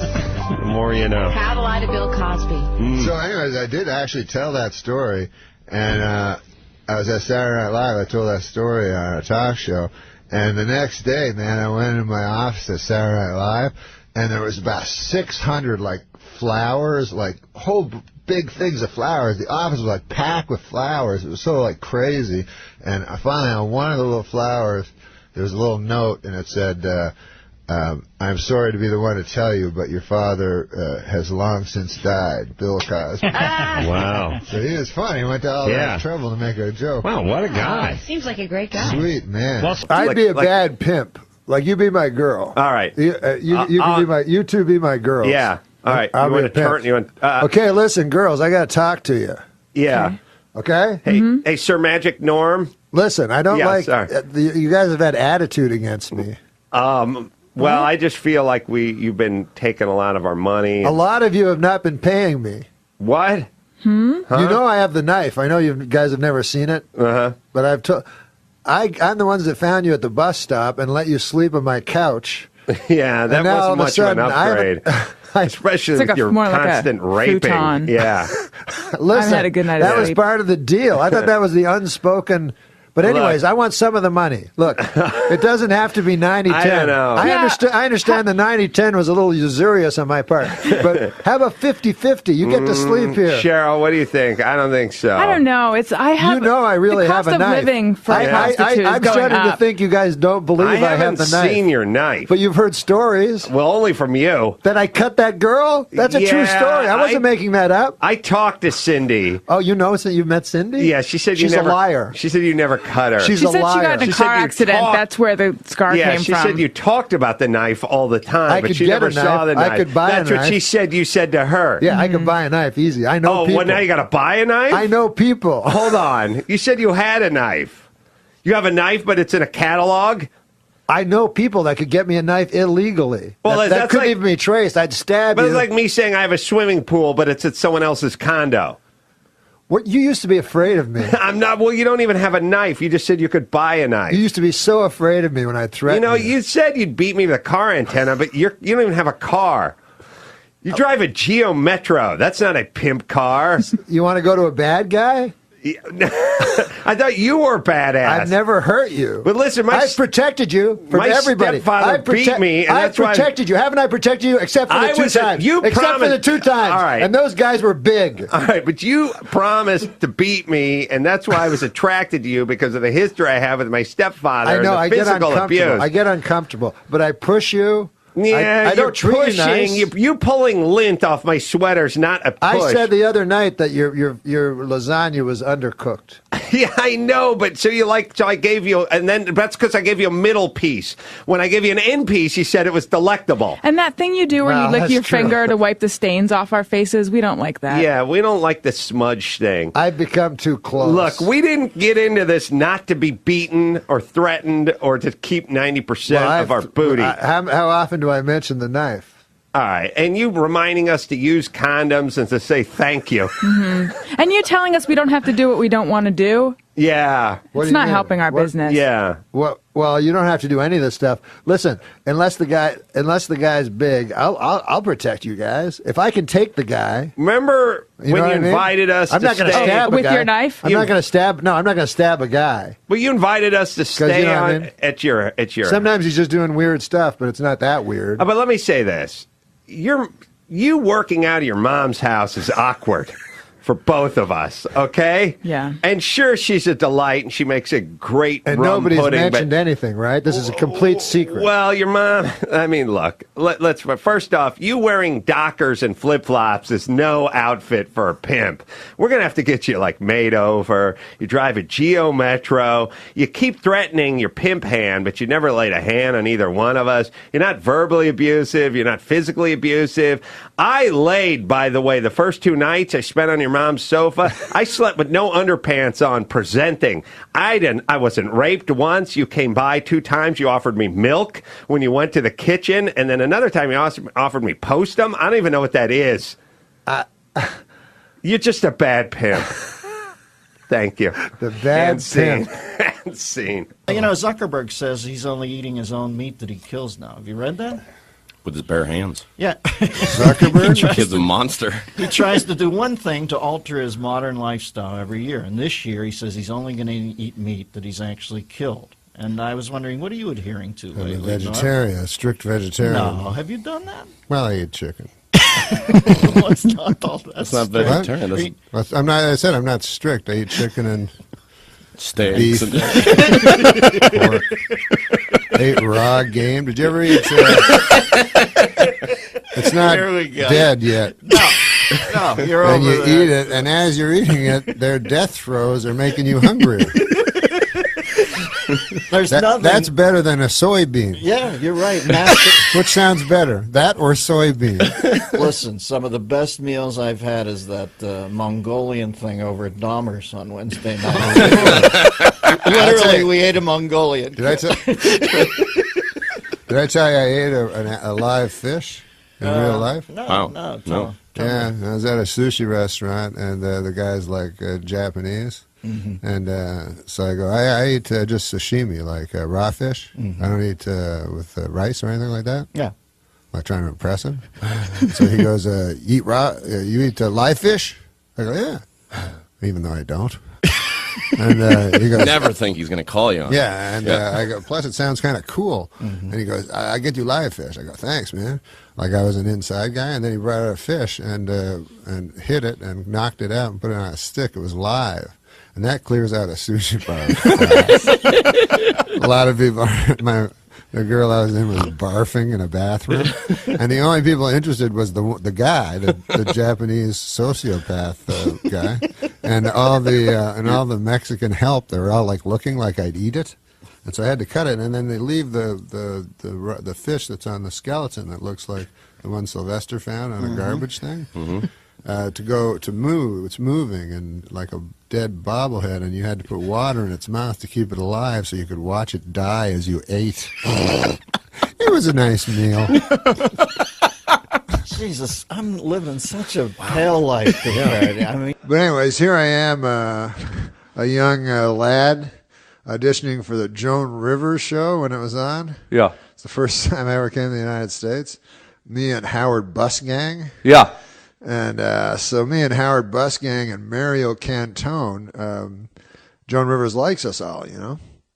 So we're at the Hyatt Regency, which is across from the Comedy Store, where we auditioned for Joan Rivers. Yeah. And it's me and Howard Busgang are in the room, you know, and Howard Busgang smoked marijuana at the time, you know. Sure. I don't. Yeah. You know? But he smoked marijuana, and I was watching. Yeah. And so I said, Howard, man, it's weird. You're just smoking marijuana all by yourself. Why don't you invite old Mario Cantone over, right? So he phones Mario Cantone's room. Mario Cantone goes, yeah, I'll come over. So he comes over like a minute later, all red-faced with his lover, right? Yeah, okay. He's also red-faced. They're drenched in sweat. Okay, yeah. They've just been fornicating. Yeah, they've been fornicating. Yeah. And so they're like, yeah, we'll take some. So they take a quick, smoke this joint so that they'll enhance their orgasm later, right? Right, sure, okay. Then they give it back to poor Howard Busgang. And he's sitting there with this joint that has God knows what on it. Yeah. Yeah. Yeah, so Howard Busgang, in an effort to be politically correct, even though they're gone, smokes the joint and gets full-blown AIDS. No. No, I just made up that last part. No, Howard Busgang's a great guy. He's doing a show right now. Wow, yeah. In Canada. Well, let's... Why are we talking about me here? If I asked you, Tom, would you give me $1 million if I cut off your leg? What would you say? Wait, say that again? If I offered you $1 million to cut off your leg, would you accept? If you offered me $1 million to cut off your right leg? No, I would not accept that. If I offered you $1 million to cut off your left leg, would you accept? No, but... What about if I offered you $1 million to cut off both of your arms? No, would you accept? You would not accept? No. So you're admitting to me that your arms and legs are worth more than $3 million. Then treat them like that. Treat them like that, for God's sakes. Treat them like that. I would get $1 million each for each limb? No. Oh, because I would take that. I'd take $3 million for 2 arms and a leg. I'd do that. I'd take $3 million for 2 arms and a leg, but not $1 million for 1 leg. No, I could use $3 million. I'd sit around and watch TV all day. Tap my fingers on my one good hand. I'd have the remote, right? Yeah. No, I don't. You lose your cock too. Yeah. What? How much for chopping the cock off? You never mentioned that. That was implied. I actually have questions here. I actually have some questions. Oh, you got some questions? Yeah. Let's. I said no questions. Really? No.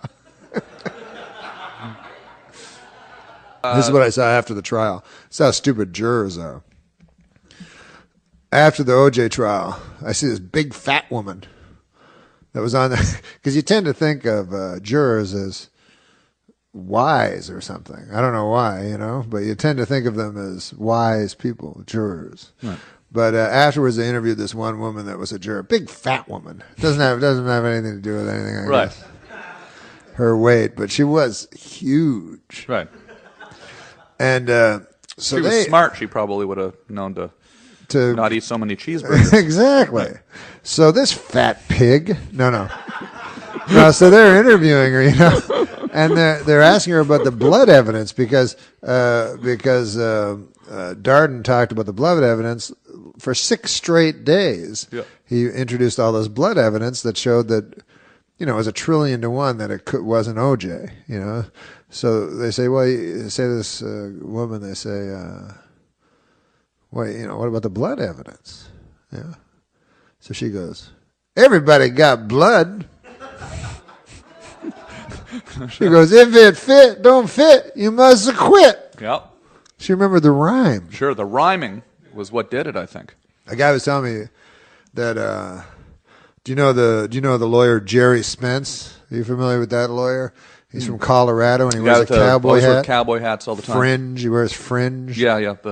Yeah. So apparently in the closing arguments, you can say anything. Mm-hmm. You're not bound by anything. So I know this guy who worked at a law firm, and he said every time Jerry Spence would be the defense, he'd always get everybody off. And this is what he'd do. He'd say, no matter what the facts of the case were, he'd say, he'd talk about the case, and he'd go, that's it, ladies and gentlemen. Oh, before I go, I'd like to tell you a story. And then the prosecution would go, objection! Then the judge would go, let him tell the fucking story. So then he'd tell the story, and this was the story. He would go, ladies and gentlemen of the jury, I'd like to tell you a story about a young boy, a precocious young boy, that went up to a very wise old man. And the boy held in his hand a bird. And he said to the wise old man, he said, you're the wisest man that I know. I have a bird in my hand, and I'm going to give you a puzzle. If you say A, you can say A or you can say B. If you say A, I will let the bird go, or I will crush the bird. If you say B, I will let the bird go, or I will crush the bird. What do you say, old man? A or B? And the old man thought about it, and the old man looked at the boy, and he said, son, the bird is in your hands. Ladies and gentlemen, the bird is in your hands. And he said, like 20 minutes later, they come back, innocent! Sort of like a multi-purpose closing comment. Yeah, it worked for everything. Works every time. Yeah. That's good. And so then the woman formula. that drowned her 14 children should get off because of the bird story. Yeah. Norm MacDonald has died. He was 61. Norm MacDonald was 61. It is a generational thing. I'm 61 years young. I say 61 years. Right. I say 61 years experience. More than that. My legs, my arms jowls. are thin. My arms are thin. I used to have jowls. I don't have jowls. I have more chins than How old are you? Huh?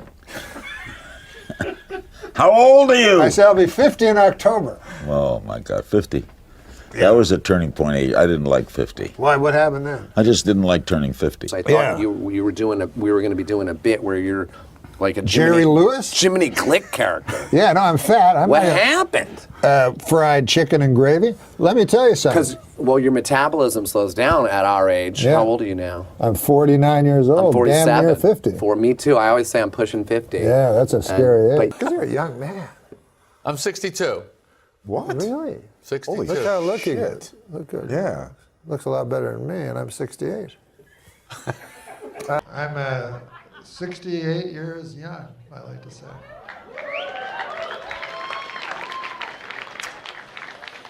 And I'm a more mature man than you are, I believe. I don't know. Might be have a few years on me. I don't know. No. I'm younger than you. Oh, okay. But I'm mature through a series of failures. Oh. Call me to say goodnight. Kiss me once or twice. I'll never let go of you. Fold me into your arms. Stay with. Thanks so much for listening to Cinephile as we continue. I'm Adnan Virg, joined by special guest Norm MacDonald. Wait, why is Jeff Goldblum on? Well, yeah, sometimes we have all these TVs up here in the studio. There's maybe a story about Goldblum going on. He's looking kind of creepy there, isn't he? Yeah, usually you can tell by the picture that something's happened to him. Because he's in a bathroom. There's a picture of him in a bathroom. Yeah, I think it must be selling something, right? Because it's a Goldblum. Yeah, for those listings, look at his muscles. It's a Goldblum 8x10. There's pictures. Yeah, maybe he's coming to Connecticut. He told me a story, but I guess I'm not at liberty really to. That's okay. I'll tell you off. I'll tell you off pod. Please do. 2 Canadians here. Yeah, that's right. You're the second Canadian to be on the podcast. Will Arnett was the first. Will Arnett.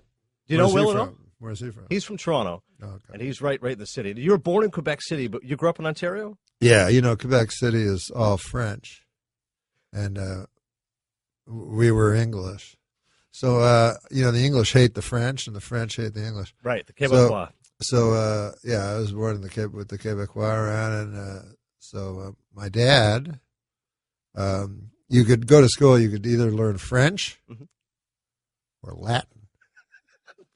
So my dad would not let me learn French because he was so afraid that I would, take up with a French girl or something like that. So I learned Latin, and that doesn't help you that much in Quebec City, where there's a lot of French and no ancient Romans. But I will say this: Montreal is more bilingual. Like Quebec City, is very much French. No, Montreal is English. In Montreal, if you go there, you speak English, you feel fine. People get terrified. They go, "Oh my God, I don't know the language. I don't understand." Oh no, Montreal is very cosmopolite. The reason I mention this is last week you met Donald Trump. I did. On the Tonight Show. I sort of met him. Well, how big are his hands? I didn't really shake his hand. Okay, this is what happened. I have met him before, and he does have gigantic hands. It's like shaking the hand of a Holstein cow. No, but this is what this is the true thing that happened.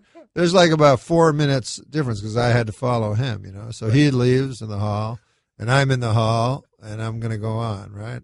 I'm the second guest. First time ever I'm the second guest. Thanks to Trump. So I see Donald Trump, so I say, Donald, can I get a picture? Can I get a picture? So he turns to me, and he goes, hey, he points at me, He goes, big smile. He goes, just give me 1 minute, and we'll take a picture. So I go, thanks. Then he turns around. He has a Secret Service, and he walks down the hall and gets in an elevator.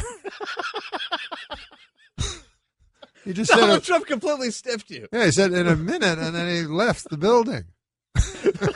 The oldest trick in the book. Give me 1 second. I'll be right back. Exactly. Just standing there at a ball game. Can you sign my ball? Oh my God! Well, the reason I mentioned this, I remember Euchre. I was with Euchre in a booth, In Arizona, it was a spring training, and so all the fans were trying to reach up, to hand him balls to sign, So Euchre would sign a ball, and then he'd hand it to me. He goes, "Here, fucking sign it." So I go, "No, I don't want to sign. Like they don't want me to sign." He goes, "Sign it, man." So I go, all right. So I'd sign the ball, and then the guy would get it. I'd go, oh. Like, I completely devalued what value Euchre had just put on the baseball. That's not true. It's more value with that. Probably worth less than an actual baseball at that point. I want to get your thought. This is why I'm considering a store-bought baseball. Because as Canadians, we're not allowed to vote in this country. No, we can't vote. As people keep saying, no, you have to. Barry Melrose is like, no, you have to apply for U.S. citizenship so you can vote. This is the most important election of our time. And I looked up the rule. I don't know if you ever went this far, but in order to apply for U.S. citizenship, there's a caveat there, Norm, that says you must renounce all loyalty to any other country. And I said, hang on a second. Like, I'm proud to be an American, but I'm a proud Canadian. You can't be a dual citizen? No, it's you can, but you have to renounce loyalty to Canada. Oh, I see. I don't want to renounce loyalty. Yeah. Is that your reasoning as well, that you've never... No, my reasoning is that the test is way too hard. You know what I mean? How many Supreme Court justices are there? How many stripes on the flag? I don't know. Like, our flag has a leaf. Like here, a flag is so important. Like you can't burn it. Oh, you can't burn the flag. You have to stand for it. Yeah, Canada. It gets cold. You burn the flag. I mean, there's a leaf on it. It almost invites incineration. Especially like the prairie provinces. They don't really. In Saskatchewan, go ahead. Yeah. OJ, the Saskatchewan Rough Riders and the Ottawa Rough Riders. 8 teams in the Eight CFL, teams. and both had the same nickname for years. Two That's of them. The first question Americans would always ask me. Yeah, They ask about but there's Don no Cherry. answer to it. No, there there is no answer. It's just a really good name, though. I don't think there's fantastic name. It's Yeah. also an American name because Teddy Roosevelt and the Rough Riders. So Very I don't know how it came to Canada, but no one has the answer to the question. Your brother's a journalist at CBC, isn't he? Yeah, You yeah. should ask him. Yeah, he should do it like a documentary and try to figure it out because no one has the answer. Seriously, ask people. They're like, they laugh, and I go, no, but seriously, yeah, it's funny because you used to listen to football games on the radio. Mm-hmm. It would be very confusing because they'd be going, the Rough Riders have it at the 5-yard line. Bad news for the Rough Riders. If the Rough Riders get it here, the Rough Riders are in big trouble. You go, what the? What's going on? So SNL Weekend Update, you were tremendous, and so much of it was not only your delivery but also your fearlessness, and it's one of the greatest jokes ever. I encourage everybody to go look it up. Norm was talking about Lisa Marie Presley and Michael Jackson, and he said they've split up, citing irreconcilable differences. She's more of a stay-at-home mom. He's more of a homosexual pedophile. Oh, that's a terrible thing to say. You were fearless. Like, did you have any? I remember Lauren saying, you better, if you don't want to be sued by Michael Jackson. And I go, no, but secretly I did. I was like, oh my God, that'd be the coolest thing ever. It'd be like, and now Michael Jackson versus Norm. I'd be like, oh my God, that'd be cool. How could that not be good for your career? But Don Ohlmeyer, because he was buddies. Don Ohlmeyer was the, for the folks at home. Right. Was the executive in charge of entertainment for the entire network of NBC. And only because you were making scathing, hysterical jokes at O.J. Simpson's expense, who's now back in the news because this show was a huge hit. He's back in the news. Well, the show, I should say, his name is back in the news. Like the Emmys, Sarah Paulson won, the show won. What show? Oh, the People versus O.J. Simpson. Right. And then the O.J. documentary, 30 for 30, yes, on ESPN. And I think you should get more praise for the fact you were attacking him, rightfully so. And just because Ohlmeyer was buddies with him, it was like, hey, you can't touch O.J. It's like, well, what do you mean? Like yeah, why wasn't I in that movie? Oh, the 30 for 30. That's true, actually. Or the 30 for 30. Yeah, they could have put that on. Or the drama. You know what I mean? Yeah, People versus. They could have had like Jay Moore going, hey, what's going on? Could have had. Hey, Lisa Marie Presley. That hilarious impression. David Letterman needed a Bette Midler moment that final week, and he got it from you. Oh, that's what I was thinking. Because, and it was so great. I watched it again. Not that I meant to cry. No, I didn't mean that, but I wanted to do one of his jokes. That was my idea. It was awesome. It was amazing what you did. You went on, you were stand-up. It was the final week of Dave's show, and you said growing up in, I love this, by the way, you said growing up in Toronto, Canada. Nobody ever says Toronto, Ontario. Yes. They like to make it very plain. They do. Toronto, Canada. They do, yeah. And you said there's a joke that Dave used to tell. You tell it. You know the joke. It was on a show called 90 Minutes Live, hosted by Peter Zosky. And the guests were Ricky Jay and David Letterman. And I was in the audience, the young teenager. And his joke was, I was driving down the street the other day, and in front of me was a garbage truck. And on the back of the garbage truck was a tiny sign that said, "Please do not follow too closely." One of life's simple pleasures, ruined by a meddling bureaucracy, ladies and gentlemen. Remember the old days when Dad used to pile the kids into the station wagon and we'd go out and follow a garbage truck? You then turned to Dave and you said, we know Mr. Letterman does not like the mawkish or the sentimental, but if something is true, then it is not that. And Dave, I love you. Yes, that I didn't mean to say those exact words. I certainly didn't mean to say I love you. But yeah, that was I just thought at that moment after the joke I should say something because everybody was being so cool about it before that. And like you say, there was no Bette Midler moment. There was no one saying, "We'll miss you" or anything like that. Everybody was just trying to be cool, you know? Yeah. And he was a very important person to me, David Letterman. Because he defended you when Omar. Well, no, but more than that, I think he changed the entire culture. He changed how people speak, you know? Almost like ESPN changed the way that people speak about sports. And, you know, maybe David Letterman is responsible for ESPN. No, there's no doubt. He was a huge influence. Dave used to come here because he's such an auto racing nut. He'd come here and watch the F1 races and stuff. Oh, is that right? They would let him in the back, and he would just go and set up. Oh, you mean because there were they didn't have that capability like in the early '90s. Like a Formula One race or something. He's like, "Oh, I'll just go to ESPN and come in here." I'm like, "Oh, there's Dave." That's what I would do for football back when because of course there was no dish or anything like that. And in New York, all you could watch was a Jets game in the morning and a Giants game in the afternoon, and they both sucked. They were horrible. Right. And there were all these great games going on. So I would go to NBC and watch the feed. There'd be every game. Right.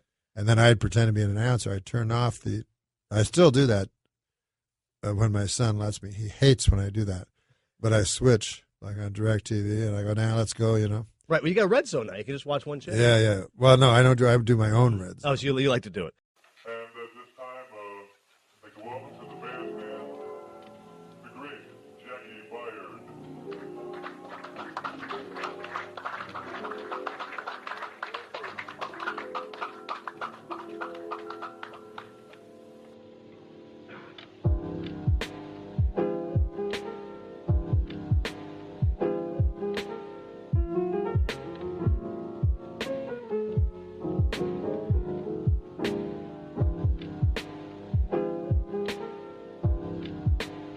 The book is called Based on a True Story. What book is that? This is your book. Oh, yes, my book. I wrote a book. I can't wait to read this. Based on a true story, a memoir by Norm MacDonald.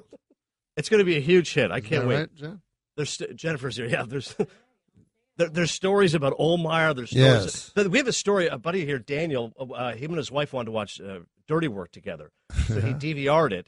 And they put it on, and it was not the film Dirty Work that you made. There's another one. Yeah, it was a documentary. No, it was an HBO film's softcore. I think is the category. It was a porn. One time in my hotel room, I when before the computer and everything, right. The only time I'd ever see pornography was in a hotel, and sometimes they'd have like. The weirdest one, they'd have like soft core pornography. You know what I mean? And this actually happened. I was looking around, and there was Pulp Fiction was on. Oh, I love Pulp Fiction. Yeah. And it wasn't. It was Pump Friction. No, Pulp Friction, maybe. Yeah. Pump Friction. That's like if you want to watch geez. Saving Private Ryan, you get Saving Ryan's Privates. Not as good a film at all. Way less. It's just basically a futon and a lady. Doesn't have Spielberg's directorial mastery. Yeah, nothing. First 10 minutes. No sweeping. No sweeping crane shots. Right. Just a lot of close-ups of what looks like it should be on a medical channel of some sort. Based on a true story, a memoir by Norm. Based on a true story. Go out and check it out. Memoir by Norm MacDonald. I thank you so much for coming, Norm. I know you're making a comeback. Are we done? Well, do you want to keep going? They told me it was an hour. Oh, is it? Okay, we'll keep going. No, he's giving me the wave here. I would done. Keep going. Good Lord, I had no idea. Well, I think we should have something to wrap it up. Sure. Well, tell me a great anecdote from the book that's something that can really sell it. I'm trying to think of a sports joke. Well, you've made a few. Well, I'll tell you this. You want to know why? Best this OJ joke is not a joke. This is not a joke. Okay, fair. But I used to be a very heavy sports gambler. Well, now you're prognosticating on the Levitard show. I am prognosticating on the Levitard show. Yes, I'm. What am I? 7-3 for the year. That's awesome, man. That make money. That pay the juice well, And 7-3. Now listen to this. Professional football is the hardest sport to prognosticate. Baseball is the easiest. Now, why is what? Well, baseball's the easiest because the starting pitcher, you just go. No, baseball is the easiest because baseball is a game of streaks. Okay, gotcha. You think of Kirk Gibson hitting that home run, right? Mm-hmm. Against the much better team. Oakland A's, yep. What game did he hit that home run in? Hit in game 1. Game 1. He won the series in game 1. That's true. So it shows you the power of the streak. Right. The Boston Red Sox, down 3. To the Yankees, yep. They win 4 in a row. And then what happens? And they win the World Series. They win another 4 in a row, right? Because of the streak, the power of the streak. Yeah. So you hit a team when it's on a good streak or a bad streak, and you stay on them. All right. Stay on them. The reason professional football is so hard to bet is because the ball ain't round. Every other sport almost, the ball is round. A round golf ball in a round hole. You throw a round basketball into a round hoop. But a football is this odd shape. So if there's a fumble, that's anywhere, man. Right. And then there's this odd thing that's certainly against the rules. 30 guys jump on the football. Now, someone has that football at the bottom, right? Mm-hmm. And he's being touched, so that should be his possession. Mm-hmm. Instead, he's being punched in the testicles, and his eyes are being gouged out, and someone grabs the football, someone else grabs the football, and finally they tear off the guy, and they go, look, the big giant guy has the football. What a coincidence.